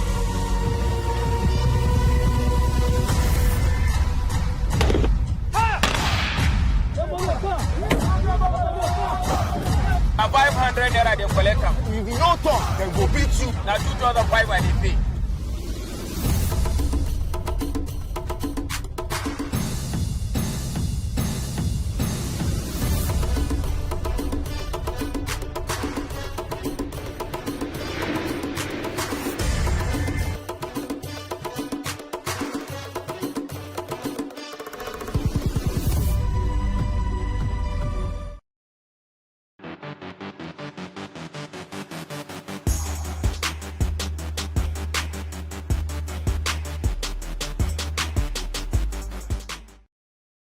All right, so if you just tuned in, it's our Ladies' Night Out, and we are discussing normalizing separation in marriage. Even though Uti does not agree. Please, let's hear what you have to say. Remember, you can join the conversation. Send us an SMS or WhatsApp to 081-803-4663. You can also tweet at us at WaveShow1 with the hashtag WaveShow. Now, our phone line is now open. The number to call is 07025007749. The number to call is 07025007749. Please, when you're calling, turn off the volume of your television set so we can hear ourselves. So I hear you, Uti, and I 100% agree with you. Now, I had this question that I asked somebody. When you had the idea that you wanted to be married, right, what is your ideology about who a wife should be to you, and vice versa, right? Who is a husband? You know, I said that it is impossible for us to bring that subject of normalizing marriages, right? I mean, going back to what a marriage is supposed to be. If I asked 10 people in a room, why do you want to get married? The reason, right, that people get married already is a big problem. It's flawed. A man is hungry, he needs somebody that will be cooking for him, somebody that will be cleaning for him, somebody that will be doing this for him, you know. So we already have been programmed so badly, you understand, that we don't even understand why we should be called somebody else's husband or somebody else's wife, right? So if already that programming is bad, I think the best way to start to solve the problem is, first of all, normalizing that if you have entered it and you then realize that this relationship, I don't think it is how I envisage. I'm not saying this your not a do or die mindset. No, you entered that I will live and die with you. But you are there and you're seeing certain kinds of things that are not, working well. Take a step back. Reassess. I like what you said about reassessing, because that is what a separation is supposed to be. You understand? You're supposed to reassess that. Do I really want to be? Then you now come back and do renewal. But let me take youngest old man. You are live. Can you hear me? Yes, we can. Go ahead. For a second, I'm even lost. I'm busy listening to you, Daddy.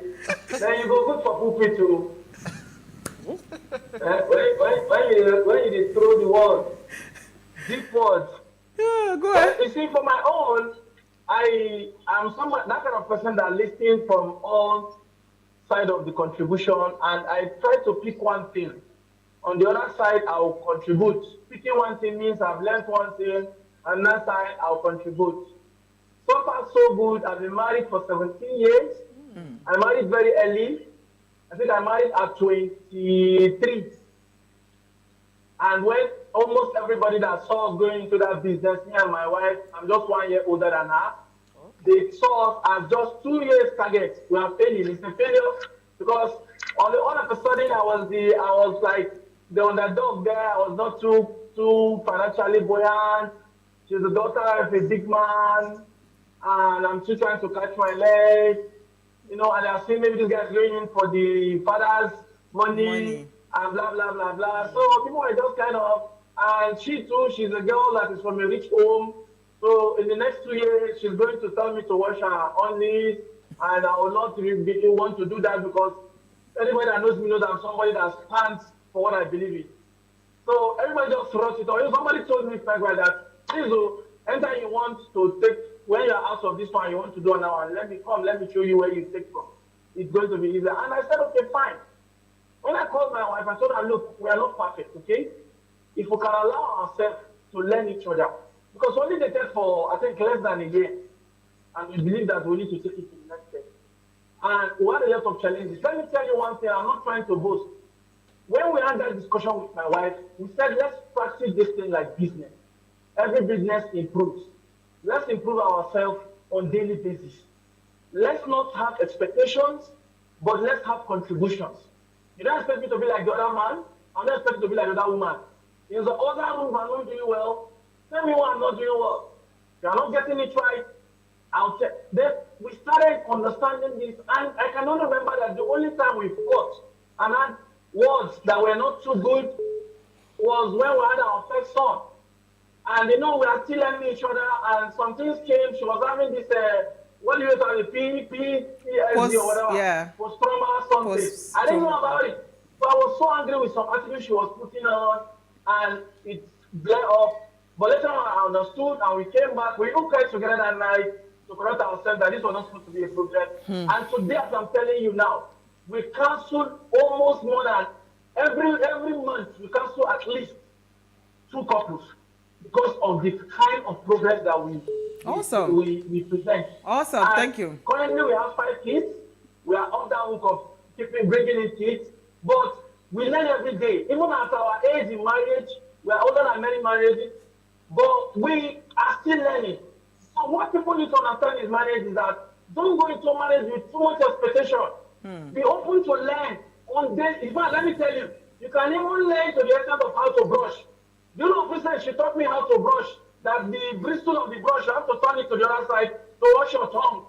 Oh. And you don't get all that brushes in the supermarket. It's different type. You have to get the one that has rough back. Thank you. Learn every day and don't play perfect. Thank you, so thank you. What they do on daily basis is that absolutely. A perfect person. So I like the conversations around what the motive of the marriage is, right? I mean, again, a lot of times people come into marriage with ulterior motives. They have their expectations. They have all of those things. So I'm saying that, again, you've already entered the relationship, right? Because people are castigating and calling all sorts of, whoa, it's because she's this, because she's that. You do not expect that. Marriage is, first of all, two imperfect people, right? You are not perfect. No human being is perfect coming together. So you would expect and give room for some of these excesses of the other spouse. But when it now becomes too, like, in your face and it is extended, at some point, everybody will be tired, right?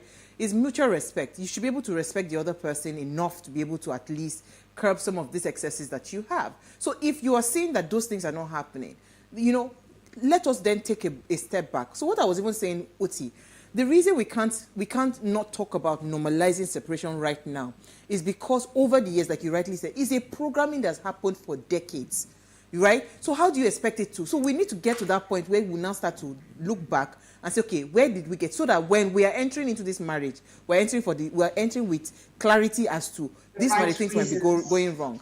So I hear you, but you see, I'm concerned about using the word normalizing and separation in the same statement, because you already see the mindset of people today. We are in a mindset of it's not do or die. I beg, if I'm tired, I can walk out in 6 months. In fact, I can walk out the week after the wedding. So my point is, how about we normalize proper relationships prior to marriage? How about we normalize not going and doing the completely ineffective pre-marriage counseling that our religions, let me not even go there. But let's actually talk about you being and getting into marriage with the right mindset. Okay, so let me ask you a question. You said we should normalize, right, a proper relationship before marriage. No, if you want to normalize any separation, normalize walking out of those ones. Normalize walking out of the relationship, okay. No, so it's both things. That's what I'm saying. Because now I want to ask you to define what a proper relationship will look like. But let me take Loma. Sorry, he's been holding. You're live. Okay. Good evening. Hi. Good evening, my dear sister. Thank you for calling. Go ahead, please. Listening to you people have a very big point. I'm so much happy. But let me just tell us, normalizing separation in marriage, it's nothing like that. Separation is separation. Normalize your marriage. Than normalizing the separation. See, a broken relationship is better than a marriage. So I want to let us know, if you want to go into marriage, first and foremost, know that we are two imperfect entities coming together.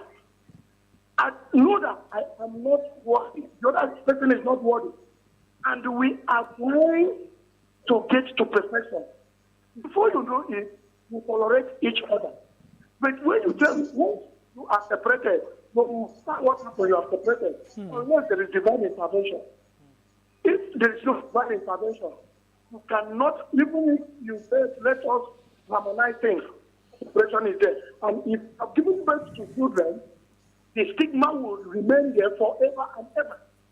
So I urge each and everyone that want to go out of marriage, let's ask yourself, will I be able to endure this thing at the end of the day?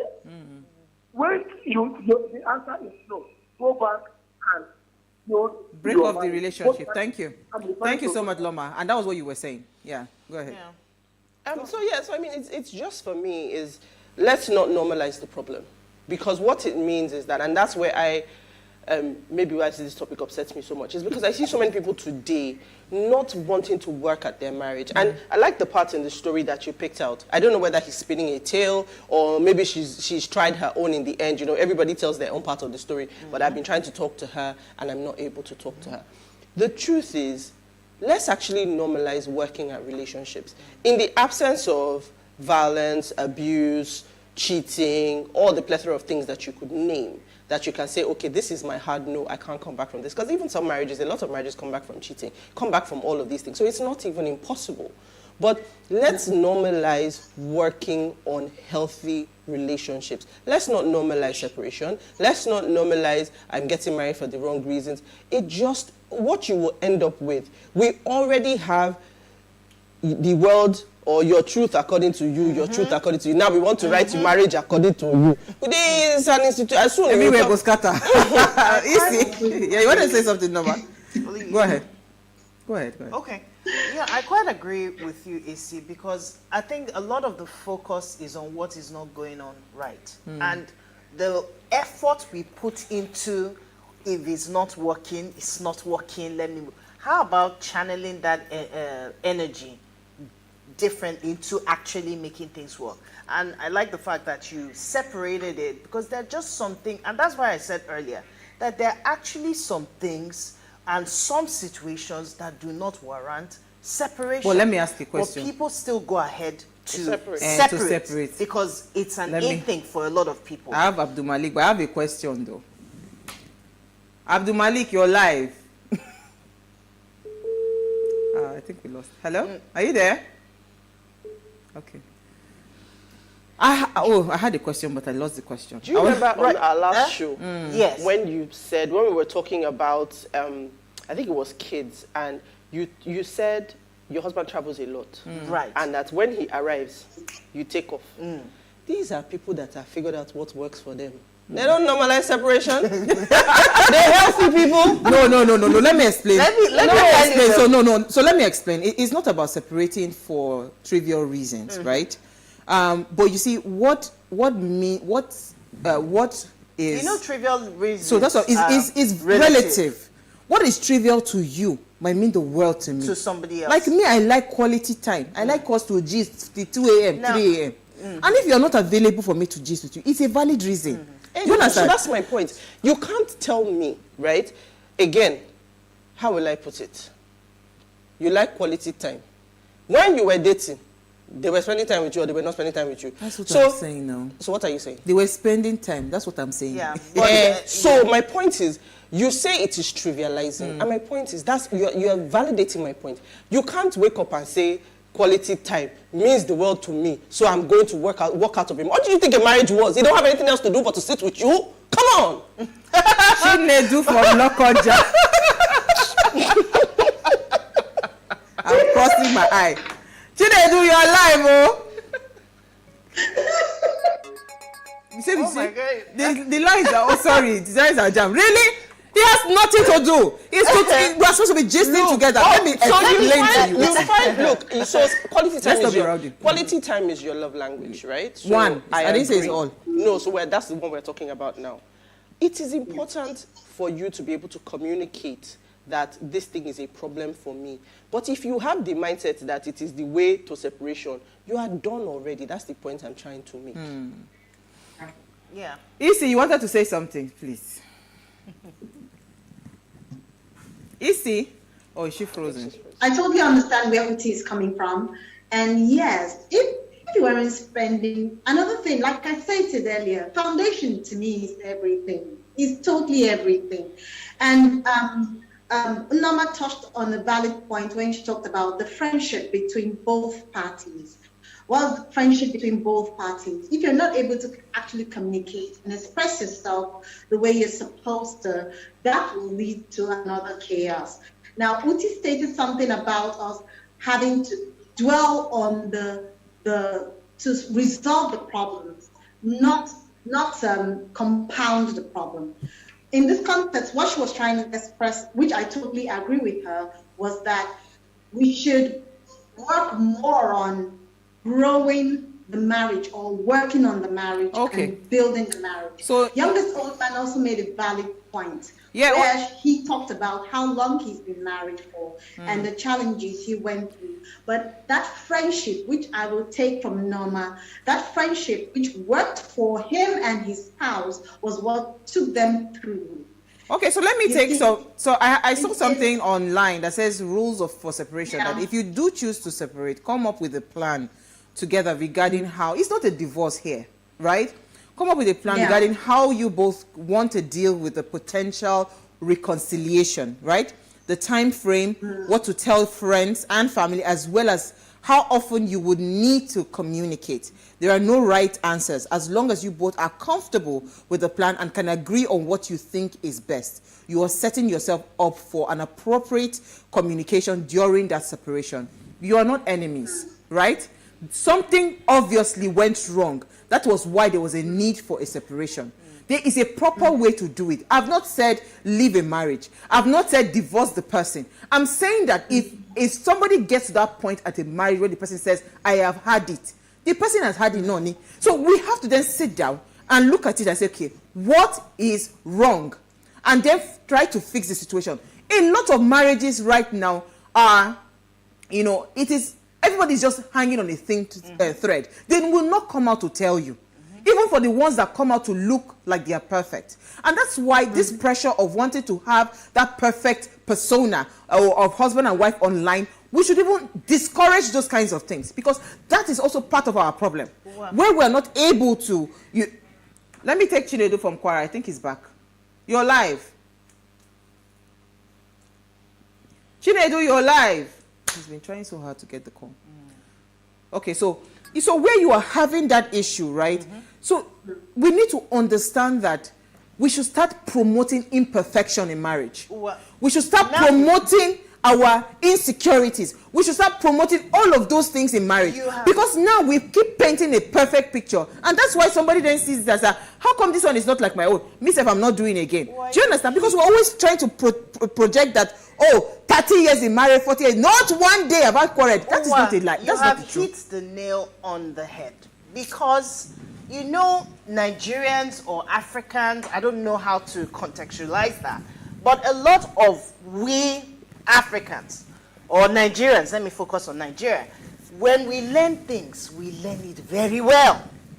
So separation works in the Western world where, I mean, sometimes when you even hear the reasons why... Sorry, my dear, let's not lose this call again. I think Charles from Badagry, you're live.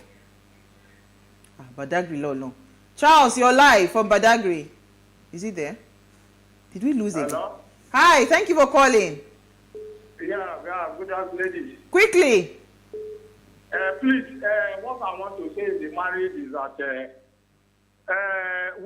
some women, they rush in the marriage without not looking at the consequence of that marriage. Some, you marry, like myself now, I'm married almost 17 years. At the age, after about 3 children, the woman now says no more interested, they are not active in the bed, and so on. Most of the women are fond of that one. By the time when you marry him, when people are together, they say things is moving well, they will not divorce you. So you can see this attitude that women are doing is not good. A woman, you can go to Dubai and marry. 1 week they divorce. Why? There must be something there, which we, the ladies and the men, should learn. If you are made up your mind with what the Bible said, if you are made up your mind that you want to marry, it's better for what? You decided to marry. And if there's any dispute between you and the woman, it's to consult the family. You have a family, the in-laws and the other. You went there and said, my in-law, this is what happened between me and my wife. So they cannot put it. But some lady would not like to tell their parents the problem in the house. Thank you, Charles. So unfortunately, we have to... That they don't want to marry. Absolutely. Again. Thank you, Charles. Without not being any offended or anything to them. So thank you. Like that. Thank you, Charles. I'm sorry we had to cut you off. The time is up. But you wanted to finalize something. What were you saying? Yes, I said we learn things very well here. The truth, and like I said earlier, we need to know what works for us. It's not every situation that is for separation, the way it is now. And you know, a lot of things, once you focus on something, that becomes... So can we list the things that are for separation? There are so many things, right, that are... Did you marry with the intention that you are going to become a punching bag? Or no, did you marry with the intention of... That's what I'm saying. Of course, so you've already entered it. So let us also, because you know why? People have died in marriages because they said that divorce is a sin and all of those things. I'm not for people dying in marriages that are not working. I'm just saying that there are also a lot of things that people do not need to separate for, that they have made it a basis because of, I'm coming back to what Tuti said, the mindsets that they now have towards marriage.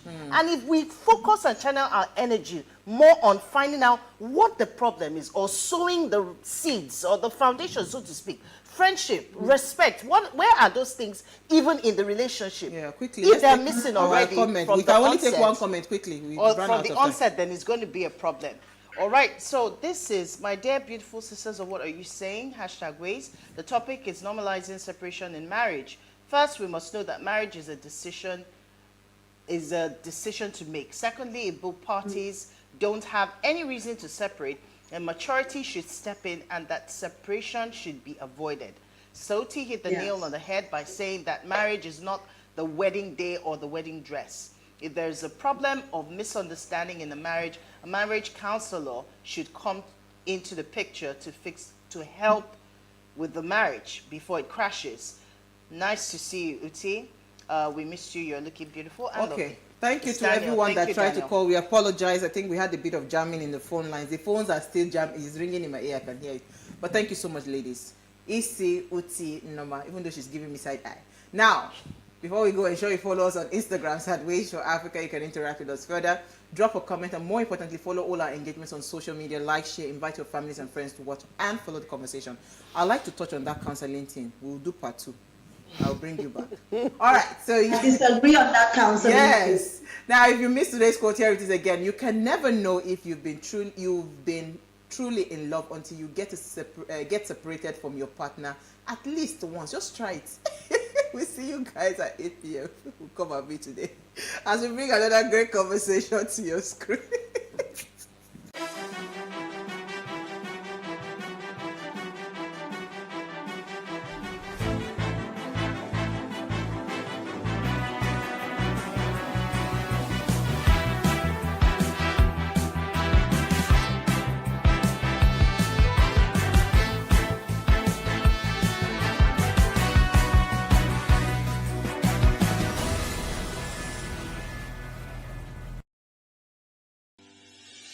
Increase the reach of your events or business services. To advertise on PlusTV Africa, please call 0906 000 5719 or 0909 040 8408, or send an email to marketing@plustvafrica.com. Plus TV Africa. Big stories live here.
Tenancy agreement. So in a case that the landlord wants to evict the tenant, in a case there's no tenancy agreement, what happens in court?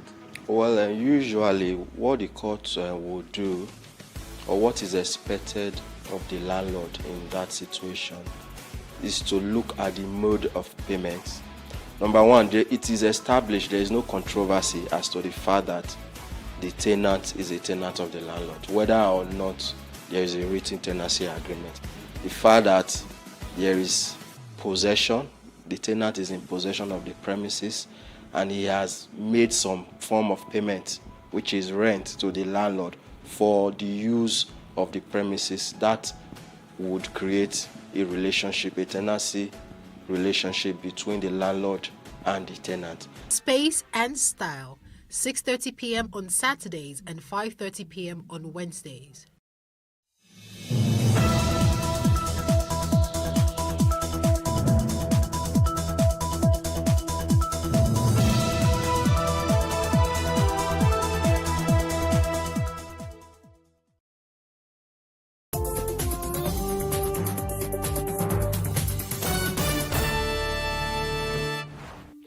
What are the reasons for the rising hunger numbers on the continent?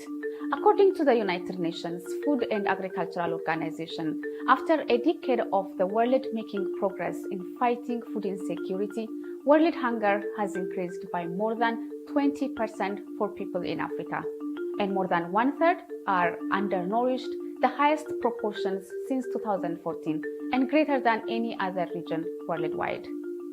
The United Nations Food and Agriculture Organization estimates that around 800 million people on the continent, equivalent to about 60% of the continental population, are affected by moderate or severe food insecurity. Some point to the COVID pandemic's impact on the local supply chains and food shortages. But many analysts say it's drought due to growing climate change issues. That is the main reason for the growing hunger on the continent. We'll discuss this and more on this week's edition of Our Voices.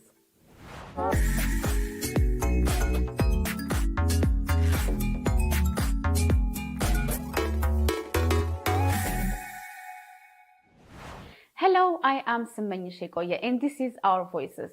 On today's program, we'll take a look at how violent conflicts, climate change, and the pandemic are escalating food shortages on the African continent, and why many believe a famine is looming for tens of thousands. Let's begin in Madagascar, where more than 1 million people are suffering from a 4-year drought that the World Food Programme is calling the worst in 40 years. Many people in Madagascar are at risk of the world's first climate-produced famine. Anne Zwanku has the story.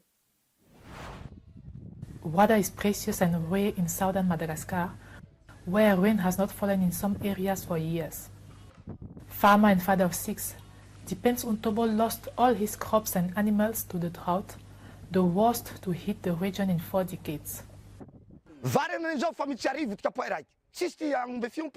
There was no more water to drink. The price of rice had gone up. We had to sell our livestock to buy food. I was very afraid to die. If it wasn't for the government's help, we would have died of hunger. Thousands of people have fled Madagascar drought-ravaged areas to look for food. As the World Food Programme warns, the risk of famine is growing. To cope, authorities built centers for healthcare and to teach mothers how to process cassava to feed their children. Mais aussi tout ce qui est distribution des repas chauds. Also, distribution of hot meals, food, and water every day. There are approximately 40,000 people, even 100,000 people per day, to whom we have been able to distribute 1 liter of water per person per day in these centers. Par personne par jour dans ces centres. Green Title, a government project launched this year, gives farmers like Untobo land, seeds, and livestock to help them recover. The program also teaches Madagascar's farmers sustainable agriculture so they can be more resilient to future drought. It's an important skill for farmers on the island nation which sees frequent drought. Vu la disponibilité ou non de l'eau, given the availability or not of water, given the characteristics of the land, how should you grow what to make things better? That's the bottom line. That's climate-smart agriculture. Intelligente face au climat. The Intergovernmental Panel on Climate Change says temperatures in southern Africa are rising at double the global rate. For farmers like Untobo, the war against drought and famine is far from over. Anne Zwanke for VOA News, Antananarivo, Madagascar. Let's move to another hotspot, Ethiopia's Tigray region, where millions of people are in desperate need for food aid. And even in Mekelle, the regional capital, displaced families say that on some days they have nothing to eat.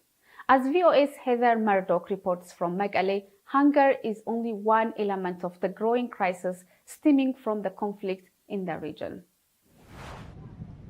This school campus is now one of more than 24 camps for displaced families in Mekelle, the capital of Ethiopia's Tigray region. More than 80 people sleep inside each of these classrooms, the families say, and every one has a harrowing story about how they got here. I was at the market on a Saturday when suddenly tanks pulled in and the war began. I ran to my house and my sister was making coffee. I told her we had to run. We saw houses burning and heard bombs. The World Food Program says 5.2 million people in Tigray, more than 90% of the region's population, need emergency food aid. But here in Mekelle, where aid is available, people go hungry. By mid-afternoon in this camp, many families say they haven't eaten anything yet, and that this is not unusual. Local leaders of the displaced families say residents here are short of almost everything. We are facing a lot of difficulties. We don't have enough food, shelter, sleeping materials, and clothing. Before the war, we fed our children 3 times a day, but now we cannot. The conflict in the Tigray region began in November last year, when Ethiopian government troops were sent to the region to crush the forces of the Tigray People's Liberation Front. Now, roughly 2 million people have been forced from their homes. Thousands have been killed. Many more, like Zufan's 11-month-old son, have been injured. Zufan says her son's arm was injured as she fled, and it took her months to reach Mekelle for treatment. I went to the doctor yesterday. He said, "Where were you? He needed an operation, but now you are too late." There are children at the camp without their parents, and parents who lost their children in the chaos, Zufan says. And while her son may never have full use of his arm again, there are so many other mothers whose children are dead. Heather Murdoch, VOA News in Mekelle. To discuss why hunger is growing rapidly in the African continent and the impact it's having on communities, I talked to Hajir Malim, the Regional Director of East and Horn of Africa at Action for Hunger, an organization that has been on the front lines preventing and treating hunger. There is no short of efforts to try and address the increasing levels of vulnerabilities in Africa. However, these efforts are not meeting the intended targets because of a number of factors. One is the increasing levels of conflict that is driving tens of millions of communities from their homes and making them vulnerable. When a community is uprooted by conflict, they then lose the ability to be able to produce their own food, and therefore these then subject them to hunger. In addition to conflict, we're seeing dramatic impact of climate change across the African continent. In Africa, traditionally, farmers and pastoralists have ways of managing the shocks that they face. However, with now frequent droughts, this coping mechanism and traditional ways of rangeland management is being compromised as the severity of these droughts and floods continue to erode the existing capacities within these communities. And finally, as COVID-19 has hit the world, we're seeing that impact as well on the food security situation in Africa. You mentioned conflict as one of the major driving forces to the rise of hunger. And we are seeing new conflicts emerging in the Horn of Africa and at the continent level in Africa. And the old conflicts are even getting protracted, and none of them are going away. What are the solutions to address the root causes of conflict, and how can Africa come out of this? Definitely, conflict is increasing, and it's particularly impacting women and children who continue to remain vulnerable. Many of our refugee camps have 80% population who are women and children who continues to remain vulnerable to the impact of conflict. Then one key issue that's really driving this increase in conflict is lack of resources and the competition over the limited resources that exist within communities. Until we are able to find equitable ways of sharing resources and continue to support these communities to be able to find better ways of managing their resources and provide support to the best level we can. And there are very simple, easy solutions that has been devised by many of the humanitarian actors, like Action Against Hunger and many others on the ground that continue to support both peace building and development programming in these communities. Your organization is working in all these countries. So how are you addressing, what are the help you are providing in these areas to address the hunger issue in the region? Let me give you an example of one farmer we assist in northern Somalia, in very dry areas, which is currently also facing drought condition.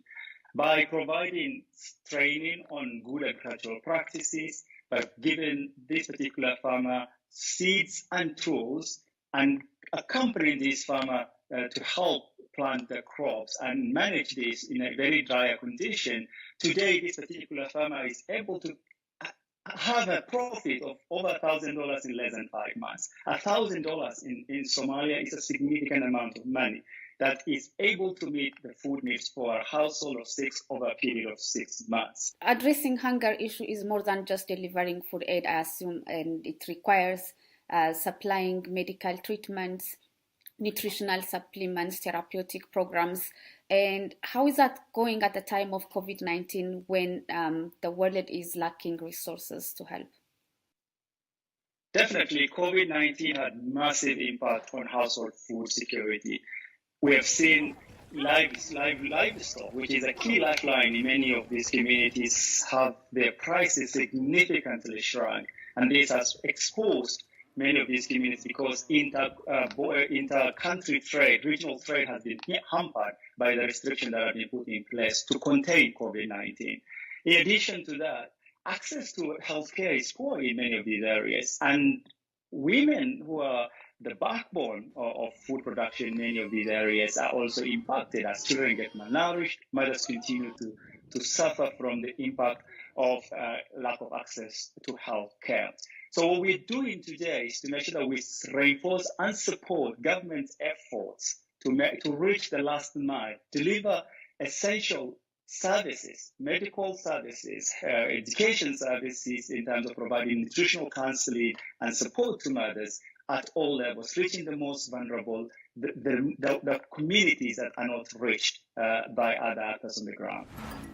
It's time for a break. But first, do you think climate change is now the leading cause for food insecurity on the continent? And do you think the agreements made at COP26 end the scourge of hunger in Africa? Share your thoughts on our social media platforms. We are on Facebook, Instagram, and on Twitter. Our handle is @VOA Our Voices. We are also on WhatsApp, and our number is on the screen. When we return, we will examine how the impact of the COVID-19 pandemic continues to intensify hunger and food shortage across Africa. We'll be right back.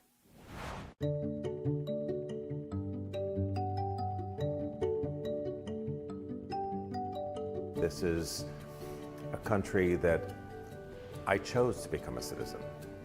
I didn't have to become a citizen. I chose to become a citizen. I feel like America gave me an opportunity to pursue my passion as an artist. I really believe that clean eating is a way to a more successful life or a happier life, if you want to put it that way. One of the things that helps me wake up every morning is doing better, being better. We grew up poor, and so I'm always focused on helping the working class be able to have a more comfortable lifestyle. I'm passionate about doing justice every day. I oftentimes say that justice is a verb, not a noun. You know, I believe in action and moving the ball forward. Welcome back. You are watching Our Voices. In the grip of the COVID-19 pandemic, South Africa has seen hunger increase nearly threefold, according to the national survey. One Man is helping to tackle the problem by launching community farms to help feed inner city residents. Linda Giftash reports from Johannesburg. Between flower beds, along roadsides, and on school fields, crops are springing up around South Africa's largest city. The idea of these so-called edible streets was spearheaded by Simbonga Nkandla and the nonprofit Makers Valley Partnership to curb hunger and malnutrition. The need became ever more apparent as gardens were picked bare when lockdowns hit last year. You could see that this household haven't had a meal in the past 2 days or so. then definitely then others will open up their refrigerator for you, or others will open up their cupboards. You could see that there's literally nothing. South Africa is a major producer and exporter of fresh food, but many in the country aren't able to fill their plates. A national survey led by South Africa's Research Council found that as many as 22% of the country's 60 million people experienced hunger since the pandemic struck. That's compared to just 6% pre-pandemic. It's about inequalities and ineffective access to food in the different regions of the country. People not only lost their jobs, they didn't have access to food. About 100 people benefit monthly from the food being produced on this urban farm. An open kitchen is also available to anyone in the community. This urban farmer says growing vegetables at home and in communities is one solution to secure nutritious food. We've seen a lot of people coming here, wanting to harvest. Some, they don't have money. So we've seen a lot of people coming through and with the willingness of also working in the land because they see the results that they're going to eat at the end of the day. They're also teaching children how to grow vegetables and herbs, skills they can take home. With food prices having spiked nearly 7% this year, according to the government, these projects have become crucial to many. If more people can be involved, in growing food, taking care of vacant land and try to make it in a food forest, then we can have more food, more people that we can feed. Waiting for seeds to sprout is no quick fix. But with more funding, Makers Valley wants to plant more vegetable patches throughout the community to help put more greens on people's plates. Linda Giftash for VOA News, Johannesburg. The coronavirus pandemic is increasing hunger and food insecurity in Zimbabwe, which was already struggling with a poor economy before the pandemic began, according to the government report released earlier this year. The World Food Programme says the problem is especially acute for unemployed urban dwellers. Columbus Mavunga reports from Harare. The government report called Zimbabwe Vulnerability Assessment says about 2.4 million locals in the country's urban areas are struggling to meet their basic food needs because of lockdowns to contain the spread of COVID-19. Murambiwa Simon Mushongorokwa used to get casual factory jobs before the pandemic hit Zimbabwe. I used to get about $30 a week. It was not enough for my needs. But when the lockdown came, it got worse until I started growing mushroom. He uses forage from his backyard, corn and sorghum field to grow the mushrooms. He says he now gets about $5 a week from selling it and uses some for consumption with his wife and 5 dependents. Simon Julius Kufakwevanu, an official from a local NGO, has been teaching people in this poor suburb to grow mushrooms. Before the introduction of mushroom growing farming in this area, it was very tough for people in this community to survive because of the lockdown and so forth. But now, when Fisher brought in the mushroom growing, it's changing because you can now buy something. You are now able to go to the shops and buy mini meal, buy sugar and so forth.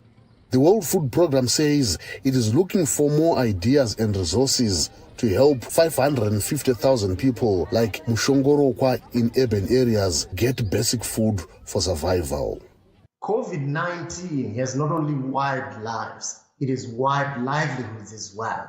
The number of people who are unable to put food on their table in Zimbabwe's urban areas has increased from 30% during the same period in 2019 to 42% right now. Zimbabwe government says it is giving about $12 a month to families affected by lockdowns. That's nowhere near the $500 an average family of 5 to 7 people needs to survive each month. People like Mushongorokwa hope that with the lockdowns recently eased, jobs and livelihoods will come back. In the meantime, the WFP is seeking $32 million to feed food insecure urbanites. Columbus Mavungam for VOA News, Harare.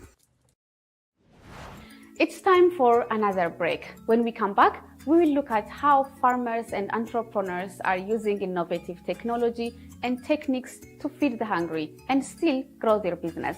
That's coming up next. Stay with us. We're bringing women's voices to the conversation, and more than that, we're building a community of inclusion and empowerment. Here in Kinshasa, campaigns to raise awareness against the spread of coronavirus are common, but getting that information to people who have no access to water, electricity, or money can be a challenge. We are here at Kalerwe Market, Uganda, Kampala, where in this whole market, women are crying out for their situations to change. For women, it will be better for us. I think a big thing for me is just being able to say that when these protests are happening, does it turn around into policy? Our kids are raped every single day. This movement got the governments to listen. It really was powerful because it showed what is possible when men and women band together and say, enough is enough. It's not necessary anymore to climb on a car. I can be in any place to cheer with the people.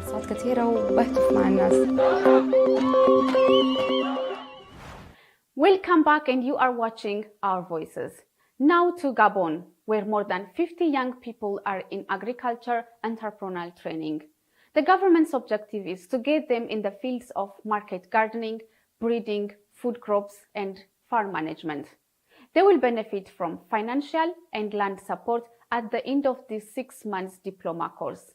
As a reminder, this project integrates all other initiatives taken by the Gabonese authorities to get the country out of food dependency. Here is Ismail Obangzi in Libreville. As in a classroom, future agricultural entrepreneurs are in the School of Organic Soil Activity. This is an important part of the theoretical training before going into the field. We are much more outside to learn how to make the boards, to make them, to prepare the ground, all operations necessary for agricultural activity. On a more practical level, agripreneurs need to master the soil revitalization routes. Hoeing technology is an important part of the curriculum. It is a method to improve the nature of the soil and strengthen the plants. The first weeks of the project evaluation met the expectations of the Gabonese Development Support Institute. When the learners arrived here, they're not very interested in it, but from the first lesson they understood the importance of acquiring a profession. And with this profession, they have the possibility to take charge. Talk about this agriculture project to see how they will put this training into practice.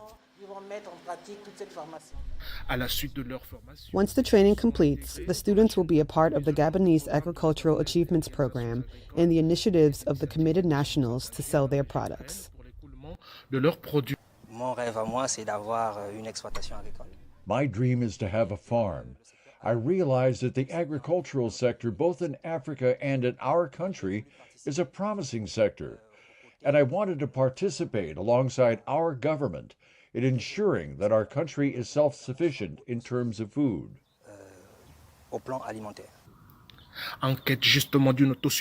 In search of food self-sufficiency, Gabon has secured and made 8,000 cadastral plots available for farmers' agricultural activities. We met Carl Moguba Mogula, a young agronomist technician in Libreville. Bien loin des potagers d'Eligade. Avec ce que vous-même vous produisez, vous cultivez. It's nice to see the products you produce yourself, your harvest. You can enjoy the food together with other people. On vise l'autosuffisance alimentaire dans notre pays. Le Gabon souhaite à l'horizon. Gabon aims to locally produce 50% of the country's food demand by 2025, which will increase the share of agriculture in the country's GDP. This sector currently represents less than 10% of the GDP. Some farmers and organizations in Africa are adopting technology-based solutions as the continent seeks to prepare itself for the effects of climate change. One group in Kenya is investing in cold storage facilities to ensure that excess agricultural produce that would have otherwise become gas-producing waste is collected, stored, and distributed to those in need, including victims of drought. Brenda Mulinya reports from Nairobi. For close to 5 years, Food Bank in Kenya has been helping people like Lillian Vihenda feed their families. In the current hard economic times in Kenya, Lillian says these care packages from the non-profit group help keep her children in school. The money that I would have used to buy food that I now get from the food bank, I use it to pay for my children's school fees, which is a great help. The organization salvages abandoned excess food from farms and markets and stores it for distribution to the needy and vulnerable. The food bank's mission to eradicate hunger and tackle food waste has also morphed into a campaign to stop the harmful impact of climate change. John Gadhungu, the non-profit's head, says the recent acquisition of a cold storage facility is enabling the food bank to store more and reduce greenhouse emissions from the farms. When food in the farms ends up in the landfills, you find that there is a lot of toxicity within the air, because what happens is that when they rot in the landfill, they produce methane, which is a worse product than carbon dioxide.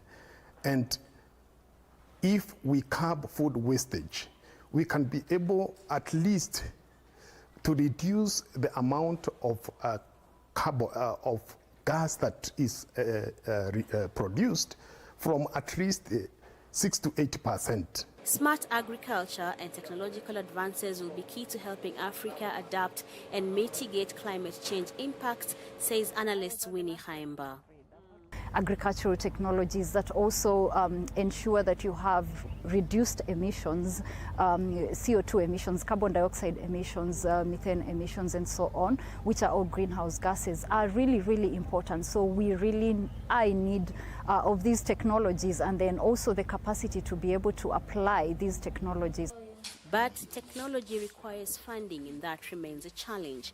Experts say the continent will need more than $300 billion over the next decade as it develops strategies that will help cushion it from the effects of climate change. Brenda Mulinya for VOA News, Nairobi. You know any woman agriculture entrepreneurs or know of an organization who is working to combat hunger on the continent by providing an alternative in farming or provide food security? If you do, please let us know and share your comments using the hashtag VOA Our Voices. And that's where we will end our show this week. Thanks to my Our Voice colleagues, and on behalf of everyone at Voice of America, I am Semanyi Shekoye. Thanks for watching and stay safe.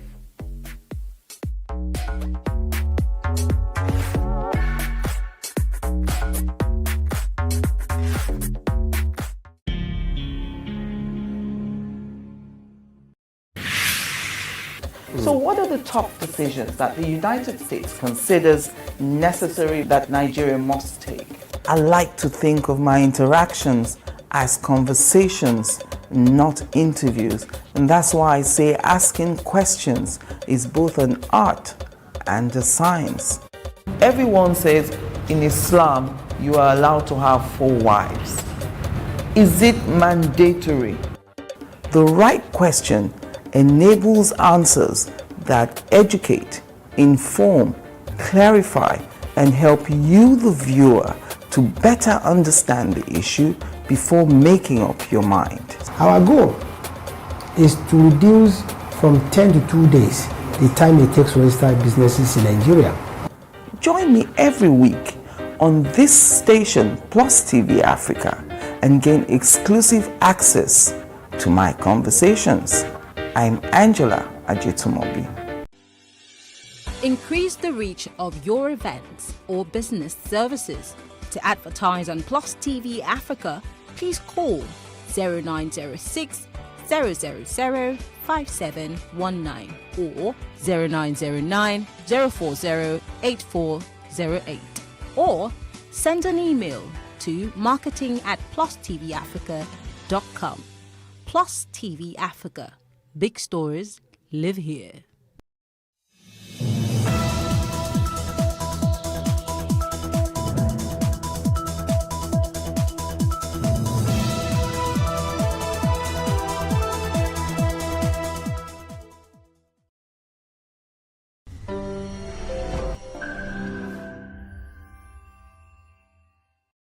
Hello and welcome to One on One today. And today is a special episode because we have one of Nollywood's finest, Dakore Egbison Akonde. Yay! You got it. I know it's a tongue twister, but yes, you got it. Thank you so much for joining us today. Thank you. And you told me earlier that Dakore means daddy's girl. Yes. Oh, interesting. A child who takes after the father. Okay, so now that we're starting on that note, tell us, what was growing up like for you? What was childhood like for you? Wow, well, childhood was awesome. I'm a firstborn, so I had the best of everything. I had both parents undue attention. Oh no, not undue, very due. What do I mean? So yes, but as a firstborn, I was raised to have a very high sense of responsibility. Education was top. Everything was a top priority. But it was a very fun household. We were allowed to kind of just explore and be ourselves. I would wake up to loud music in the morning because my dad is into his music. And that really rubbed off on me because I'm also a musician in my own right as well because of that. So it's amazing how the influences of your childhood stay with you. We were also really exposed to art and music and TV. I wanted to do what the ladies were doing on TV, and this was all from, childhood. And it was just a really good time, especially in Nigeria at that time. Things were simpler. Yeah. You could go to your neighbor's house and there's no fear. There's no fear. You stay there. We were really raised at a very good time, so yeah. So are there things in your childhood that you miss and you wish you could recreate for your own children now? Wow. Yeah, I want to go and be a child again. How about that? Adulting is a scam. But no, to be honest, I'm very fortunate to have parents like my parents, especially my mom. She really instilled values of compassion, having respect for people regardless of their race or gender or class. And that's something that I'm definitely, encouraging my daughters to do now. I have 2 daughters. My first is 10, going on 30. My second one is just an old lady. She just turned 8. So they are that, impressionable age where they're beginning to, measure themselves against their friends or whatever. Yeah. And I'm like, no, you are unique, encouraging them to just be themselves, because our society always tries to force our children or force us to conform, even we as adults. So, I mean, there are certain things that, you need to have, to know about, but you have to also be intrinsically yourself as well. So I'm just trying to find that balance. And of course, with social media, the gadgets and the devices. So many distractions. We didn't have this many distractions when we were growing up. So it's really hard to juggle sometimes and be on top of everything. Yeah. But I'm managing. My husband and I were quite committed. We're quite intentional with our parenting, because we know that we don't want social media to raise our kids. We don't want music videos to raise our kids. So yeah, we have to be present as well. Yeah, same thing, because I have a 10-year-old, he's going to be 11. Oh. And so every time he has a phone and then his laptop, so every time when I'm trying to get him off, it's like, well, you get to use yours. I'm like, I am not distracted. I didn't grow up with it, so I can manage it. You're growing up with it, and it's just very distracting for you. You know, actually, my heart goes out to them, because this is all they know. You know, we were analog people in a digital world. Exactly, and do but so they're many things. digital in a digital world. Yeah, so this is all they know. So we just have to kind of be that balance for them, you know, so that when they're on the devices too much, so okay, maybe you should just come out for some air, you know, like play outside, run around, you know, talk to people. Because it makes them very insular and antisocial. True, very true. So it's a job. It's a lot of work. Okay, so Dakore, I see you have a lot of, this is not even patronizing you. You may want to ask why murals are important. It is no secret that murals make neighborhoods beautiful. They add color to building walls and streets which would otherwise go unnoticed. They are a treat for locals and tourists alike. Murals have been part of Nigeria's cultural landscape for thousands of years. The term mural became popular with the Mexican muralism art movement. The transformation which took place in the history of mural art during the 1920s and 1930s was highly influenced by the government's sponsorship in Mexico. The Mexican President Alvaro Obregón began a nationalist cultural program in the 1920s As part of this program, the Mexican Ministry of Education and other government entities to create public murals. In Lagos, the visual effects of wall paintings are an excitement to attract public attention to social issues like the ones here under the Falomo Bridge. An artist, Poli Alakija, created these murals on the columns in homage to the Bring Back Our Girls, the 276 schoolgirls who were abducted on April 14, 2014 by Boko Haram.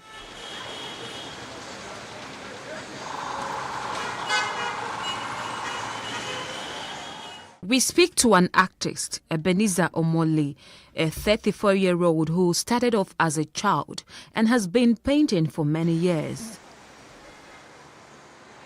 This is one of the locations where he has some of his works. He explains the processes involved. There's a way I blow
I left Nigeria back as far as 2012, and it was a very funny story.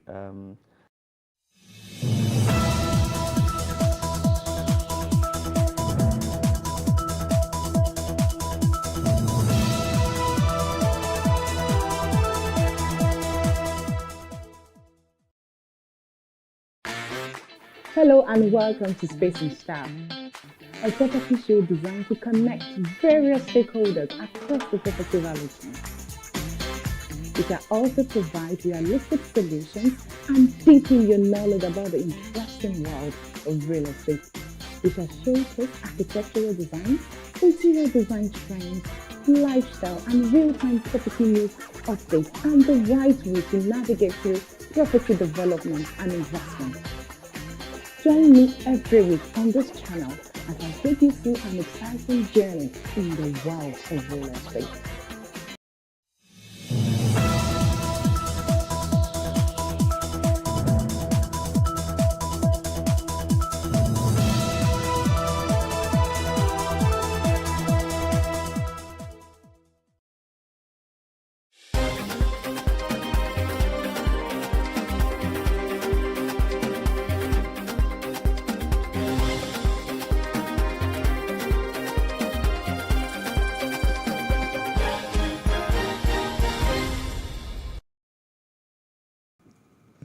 Good afternoon, I am Khadijat Balogun, and this is the news update.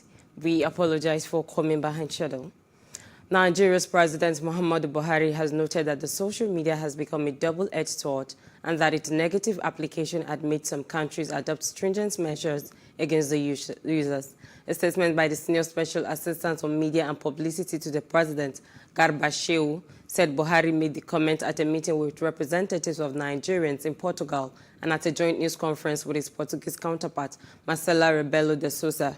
At the meeting with Nigerians, he encouraged them to always strive to promote the unity of Nigeria through the social media. Meanwhile, President Muhammadu Buhari also expressed appreciation to Portugal for the deployment of weapons and training of military personnel in ensuring peace in Africa. The president's spokesman, Malam Garba Shehu, in a statement said Buhari gave the commendation at a state dinner held in the National Palace at Juda, Lisbon, the Portuguese capital. Buhari lauded President Marcelo Rebelo de Sousa for deploying troops for peacekeeping in the Central African Republic, monitoring political development and providing assistance to some countries in Africa, including Equatorial Guinea, Cape Verde, and Mozambique. The Nigerian army has confirmed that its troops deployed in Shiroro area of Nigeria were ambushed while on a mission to deal with bandit attack on miners in the area.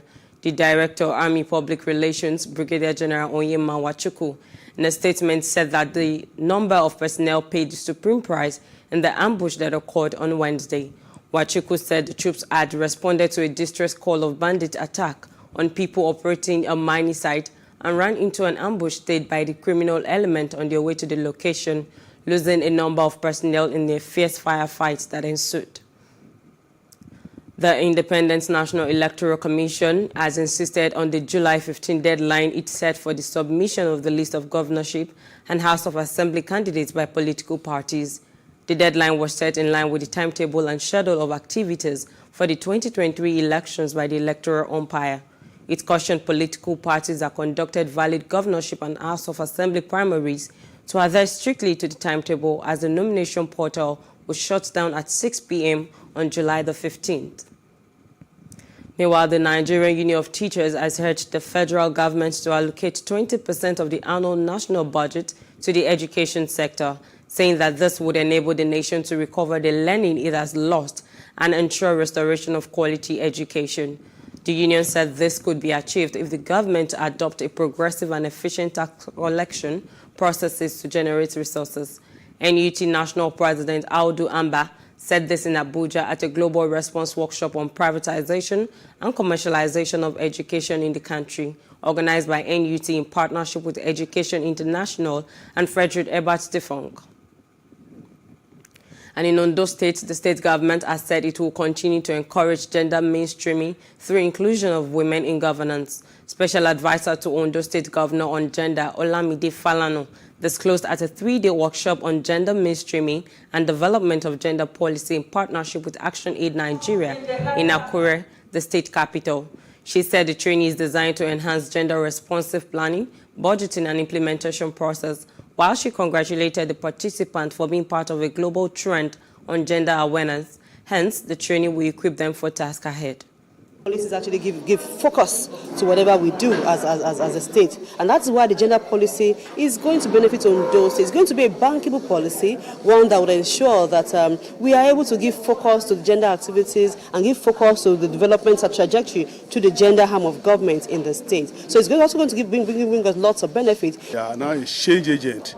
They must perform their duties in their respective local government with a view to ensuring that gender equality is maintained, that who are due for one position are allowed to take it, and they must upscale their skill.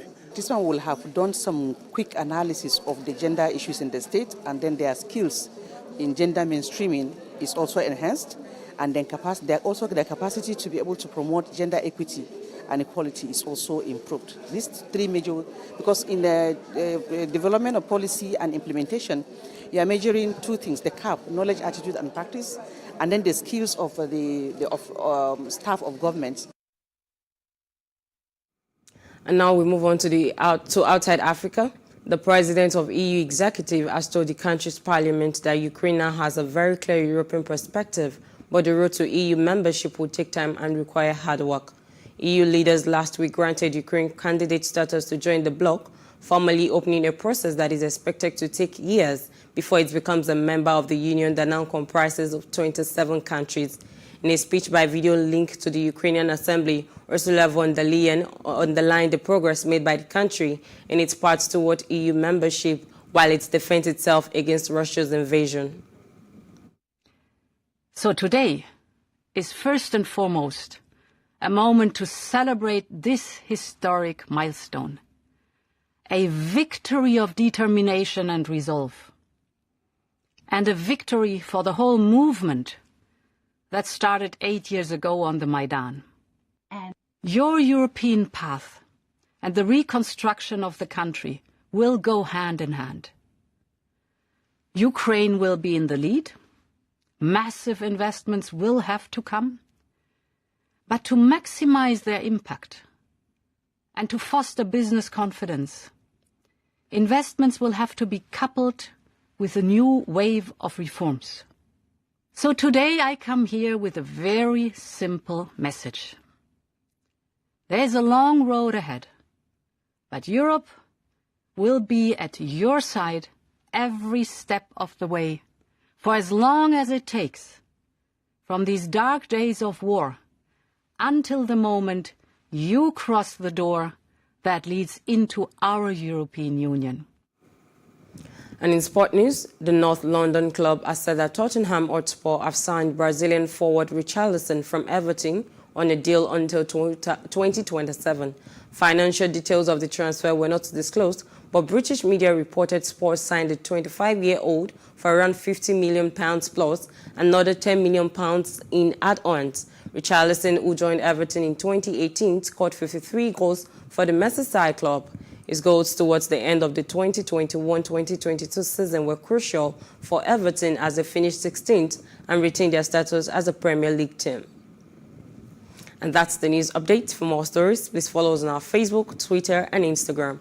And to subscribe to our YouTube channel at PlusTvAfrica and PlusTvAfrica Lifestyle. I am Khadijat Balogun, and thanks for watching.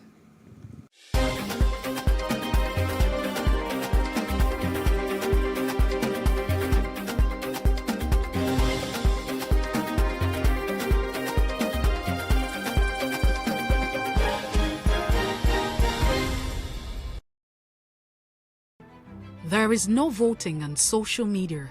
To vote, you would require a permanent voter's card. To get your PVC, visit cvr.inecnigeria.org.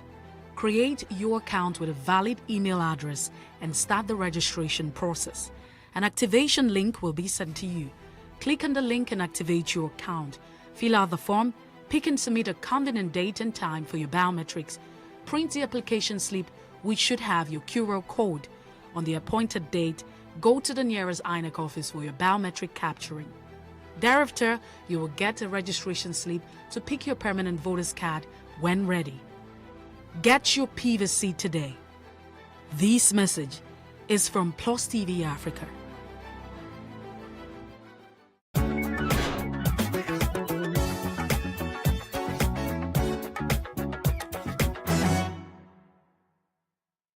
Menstrual cycle is a way the body of a woman releases tissues that is no longer needed in the body.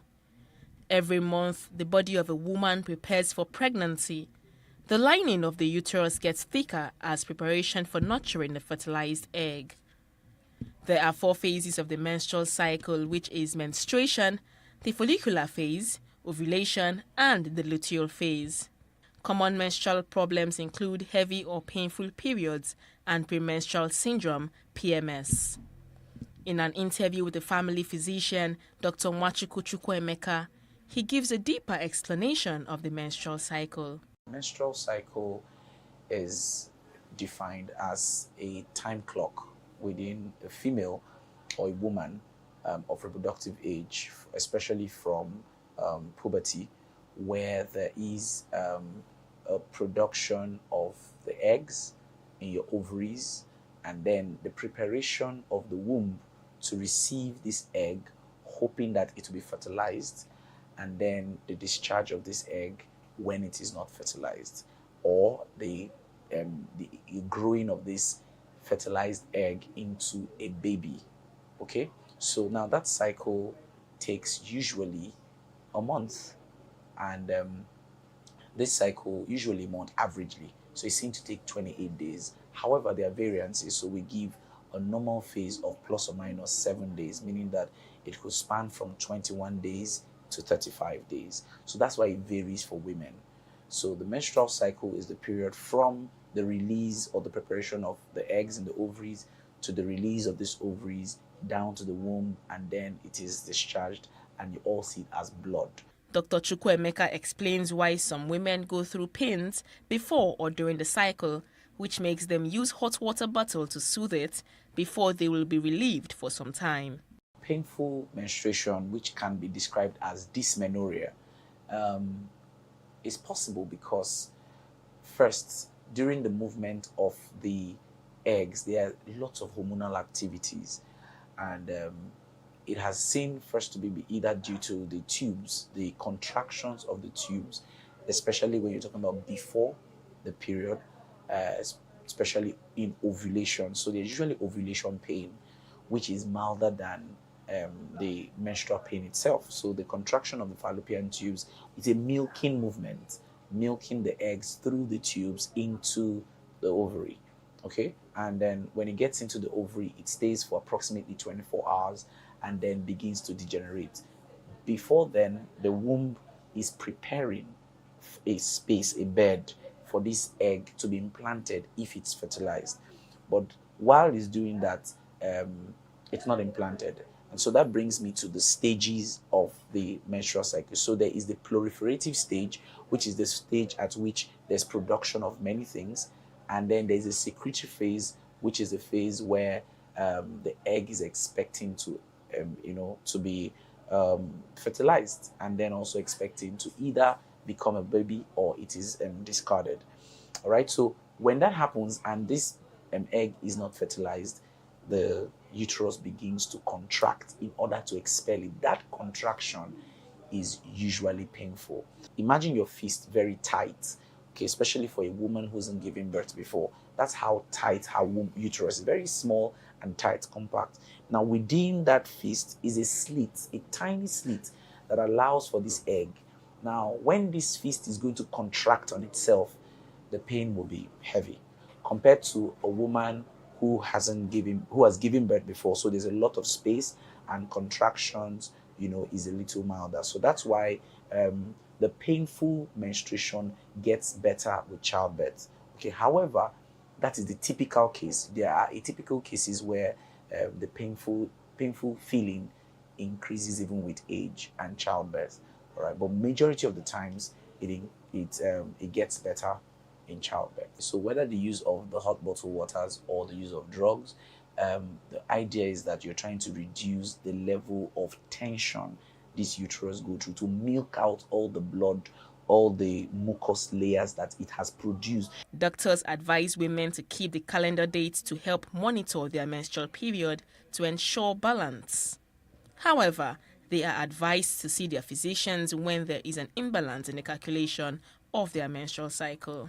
For imbalances in times in in times of menstrual flow for many women, it's in the normal context. I said that the normal is 28 days plus or minus 7.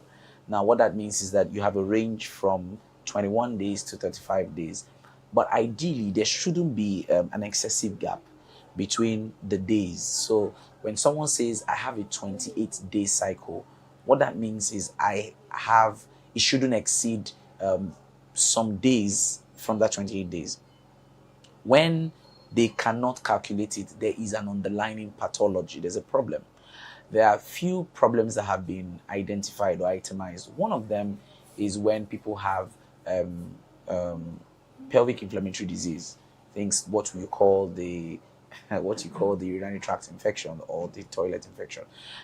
What happens is that those infections they alter the flow between 1 month and the next month. So when women are not able to calculate, they may need to see their physician to identify what exactly is causing the disparity, the long-term disparity. But if there are a few days, then you shouldn't say you don't know. If they're probably 2 or 3 days apart, then it's still within the range. Okay, but when they are like 1 week apart, 5-7 days apart, then there's an underlying condition.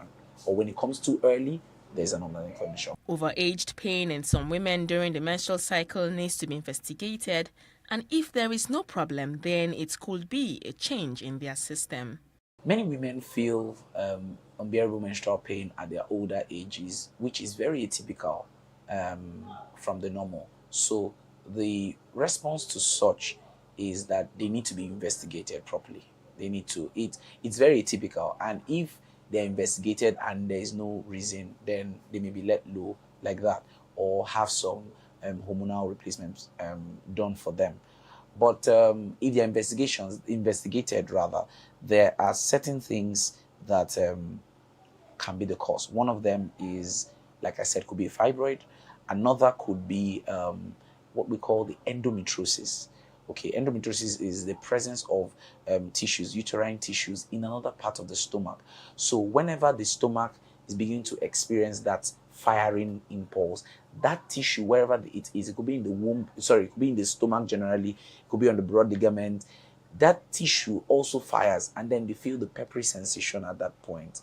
Okay, it could even still be a PID, pelvic inflammatory disease. Now, this condition happening at an older age is very possible, but must be investigated and properly treated. However, if investigated and nothing is found, then it can be classified as an atypical situation. And more often than not, hormonal play. Medication during the menstrual cycle must be recommended. First of all, it's not very ideal to openly, prescribe, and then because what you do is that you validate certain things in the public. People should really be investigated. People should see their doctors, and then he knows what. But yeah, the use of Felvine has been made public already. It could be right and could be acceptable. However, it comes with a side effect, which is intensifying stomach pain in ulcer patients. So it simply means that an ulcer patient cannot use Felvine, or it can cause ulcer because it's an NSAID, non-steroidal anti-inflammatory drug, which means that it can potentiate the possibility for an ulcer. That also means that if a patient has ulcer, it's contraindicated. If a patient can have ulcer, it's contraindicated as well. Now, there are many analgesics that are available, simple analgesics ranging from paracetamol. All right. The problem is that many times we want the very hard one, ranging from paracetamols to some of the codeines, sometimes depending on how heavy the pain is. More importantly is the use of relaxants. So there are smooth muscle relaxants, some of which we call hyoscine, that we popularly know as Buscopan. These can be used as well to relax it. But beyond that, there are many other treatment plans for painful menstruation. So these simple things can be used as well. Statistically, painful menstruation can be experienced in about 45% to 70% of women. From puberty to before conception, it can be seen in about 60% of women in that age group. Then, as they get older, it reduces. In the world population, menstrual pain is experienced in over 5,000 women to about 1.5 million in different locations. It is more prevalent in Africans than the Caucasians.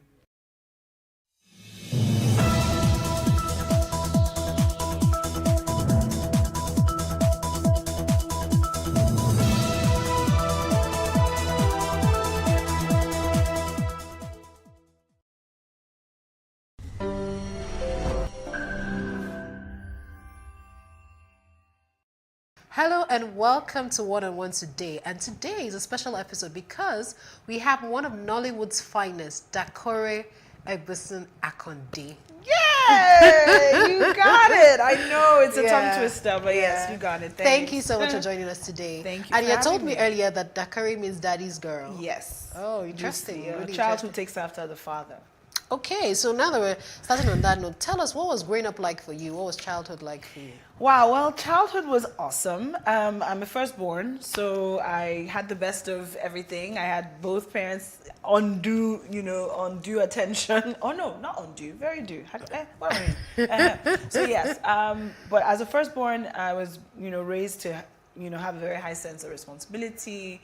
Education was, top. Everything was a top priority. But it was a very fun household. We were allowed to kind of just explore and be ourselves. I would wake up to loud music in the morning because my dad is into his music. Yeah. That really rubbed off on me because I'm also a musician in my own right as well because of that. So it's amazing how the influences of your childhood stay with you. We were also really exposed to art and music and TV. I wanted to do what the ladies were doing on TV, and this was all from, childhood. And it was just a really good time, especially in Nigeria at that time. Things were simpler. Yeah. You could go to your neighbor's house and there's no fear. There's no fear. You stay there. We were really raised at a very good time, so yeah. So are there things in your childhood that you miss and you wish you could recreate for your own children now? Wow. Yeah, I want to go and be a child again. How about that? Adulting is a scam. But no, to be honest, I'm very fortunate to have parents like my parents, especially my mom. She really instilled values of compassion, having respect for people regardless of their race or gender or class. And that's something that I'm definitely, encouraging my daughters to do now. I have two daughters. My first is 10, going on 30. My second one is just an old lady. She just turned 8. So they are that, impressionable age where they're beginning to, measure themselves against their friends or whatever. Yeah. And I'm like, no, you are unique, encouraging them to just be themselves, because our society always tries to force our children or force us to conform, even we as adults. So, there are certain things that, you need to have, to know about, but you have to also be intrinsically yourself as well. So I'm just trying to find that balance. And of course, with social media, the gadgets and the devices. So many distractions. We didn't have this many distractions when we were growing up. So it's really hard to juggle sometimes and be on top of everything. Yeah. But I'm managing. My husband and I were quite committed. We're quite intentional with our parenting, because we know that we don't want social media to raise our kids. We don't want music videos to raise our kids. So yeah, we have to be present as well. Yeah, same thing, because I have a 10-year-old, he's going to be 11. Oh. And so every time he has a phone and then his laptop, so every time when I'm trying to get him off, it's like, well, you get to use yours. I'm like, I am not distracted. I didn't grow up with it, so I can manage Exactly. it. You're growing up with it, and it's just very distracting for you. You know, actually, my heart goes out to them, because this is all they know. You know, we were analog people in a digital world. Exactly, and do but so they are many things. digital in a digital world. Yeah, so this is all they know. So we just have to kind of be that balance for them, you know, so that when they're on the devices too much, so, okay, maybe you should just take come a out for break. some air, you know, like play outside, run around, you know, talk to people. Because it makes them very insular and antisocial. Very true. So it's a job, bro. It's a lot of work. Okay, so Dakore, I see you have a lot of, this is not even patronizing you, walking here, you have like a lot of confidence, you have like self-worth. How did you, get that? Yes, I do have a lot of confidence, but there's a fine line: confidence and arrogance. It's very. So for me, I realize that in the job that I do, you have to have confidence. You have to have belief in yourself first of all, but not lord it over everybody. And I think that's where some people miss it. They were like, oh, I'm confident, so I have to.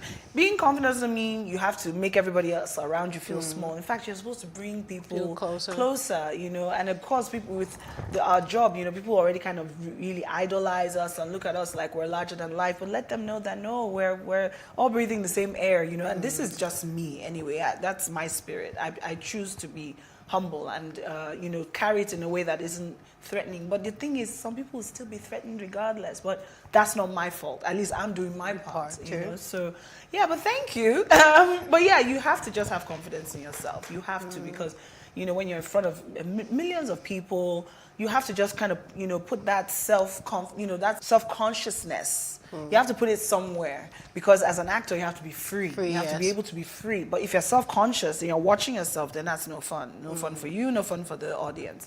So it's a fine line, honestly, but this is how I move in the world, Self-worth as well, that comes from parenting as well. It comes from my mom, my dad. You're beautiful, you're talented, you're stunning, like those words that build you up, and then a Christian faith, my God will supply all my needs. I'm covered by the blood of Jesus. No harm can come. So with that, there's a way it makes you move in the world, and I take it very seriously.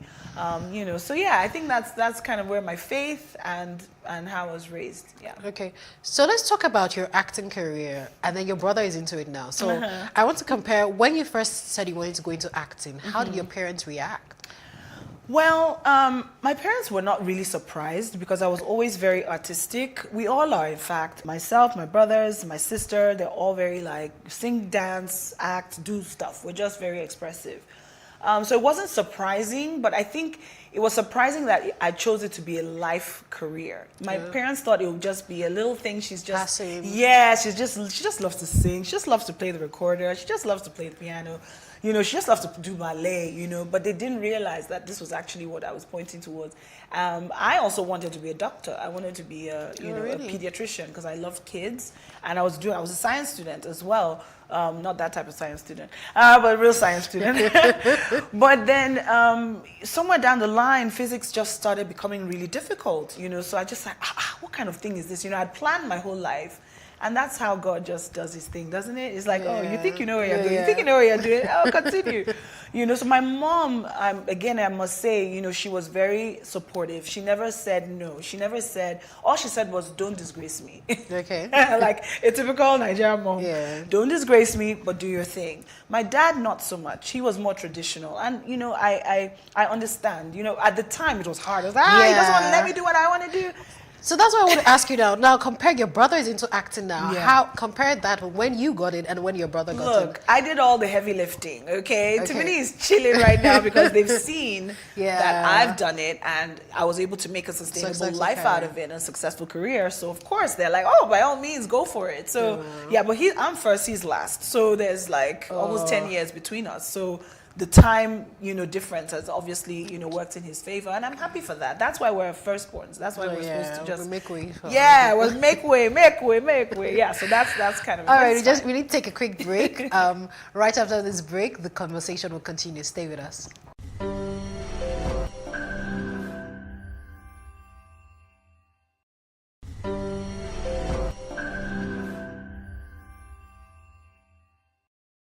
Thank you for staying with us. I still have that career here with me. So now, apart from being an actress, you're also regarded as a style icon. What inspires your style? Wow. I think creativity. Yeah, because I love putting things together. I love seeing how colors match or not. And then my parents were also very stylish. My mom and dad loved fashion. They would dress up and we would all go out, and I'll take my time and really look at them like, I like how they combine their colors and stuff. But I've always gravitated towards that, and I think it's just another form of expression. And creating your own style as well is something that I really love, not just following the fashion trends, but actually being a trendsetter sometimes. Okay, so now let's talk about this journey into entrepreneurship that you just started. Yes. How has it been like? I'm not an entrepreneur really, but every time when you hear about the story of entrepreneurs in Nigeria, it's like blood, sweat, and tears, in that order, and a lot of work. Yes. So please tell us about it. It's been really challenging. Dakori Beauty is the name of the brand. It's a skincare luxury brand. It's body butters and body oils, all natural, body polish, and it's actually perfect for this weather because this weather is, Hamatan, is very dry. I've always been into skincare. I've always been into beauty. This is the job that we do, as actors. We're in front of the camera. We always have to look great all the time. So I've always been fascinated by practices that would enhance my natural beauty. So of course, remember I had dreadlocks, back in the day, and I've been natural ever since. So I've always, just naturally gravitated towards that space with the ethos of just being comfortable in your own skin, your God-given skin, So, this has just been an idea that I've been playing with for a while. And I said, you know what?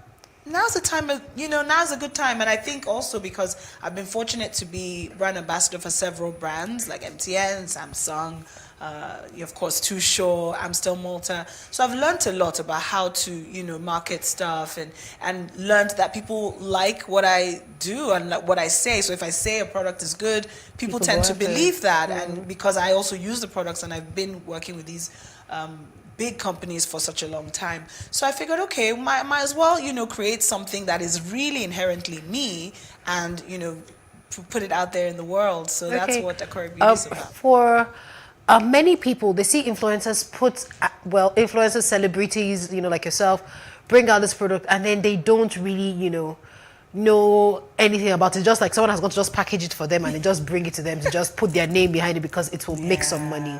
No. Look, for me, for any brand that I've been a part of, it's something that I use in my own life. And I don't have to say it, but I have to because of what you've just brought up as well. It's a very valid thing to say. For me, everything that I do is authentic. It is authentically me. It is intrinsically me. This product is what I use on my skin. That's what my children use. That's what my husband uses. What my mom uses. I had to test it on everybody in my immediate family first. And they gave me feedback. And based on that feedback, I went back. My friends, I reached to them. Do you like this? What do you think about it? Oh, let's take this out. Let's do this. It's been 3 years of R&D, research and development, for those who don't know. And every brand that I have ever been a part of is because I genuinely believe in it and I love it and I use it for myself. I mean, it's not all about the money for me. What I do is out of passion, is out of love, is genuinely me. So I don't know. I just felt a little bit, No. I needed to ask. No, but you not were attack. honest. Yeah, but I need to ask because that's why. So especially now that, Dakori's Beauty, for example. Yeah. How do you sourcing of products? Is it locally? Do you have to bring in stuff? Because a lot of people are talking about how there's a lot of development for like real estate, but we're losing our forests, plants, products. So how are you sourcing for some of those products? Everything for the product is sourced here in Nigeria. Oh, okay. All locally. Everything from the box to the bottles to the shea butter to the jasmine oil to everything is all within Nigeria. I source it. I don't go to China. I mean, I understand people who do because of bigger volumes, but for now, it's a small business. I'm making it in small batches with lots of love, handmade, artisanal, also helping a young entrepreneur who also has her own beauty line. I'm actually, getting her to make the product for me. I'm working with her to create the product. So and she's about 24 years old. I met her through the Dare to Dream project. I was a juror on that project, with Kinabuti.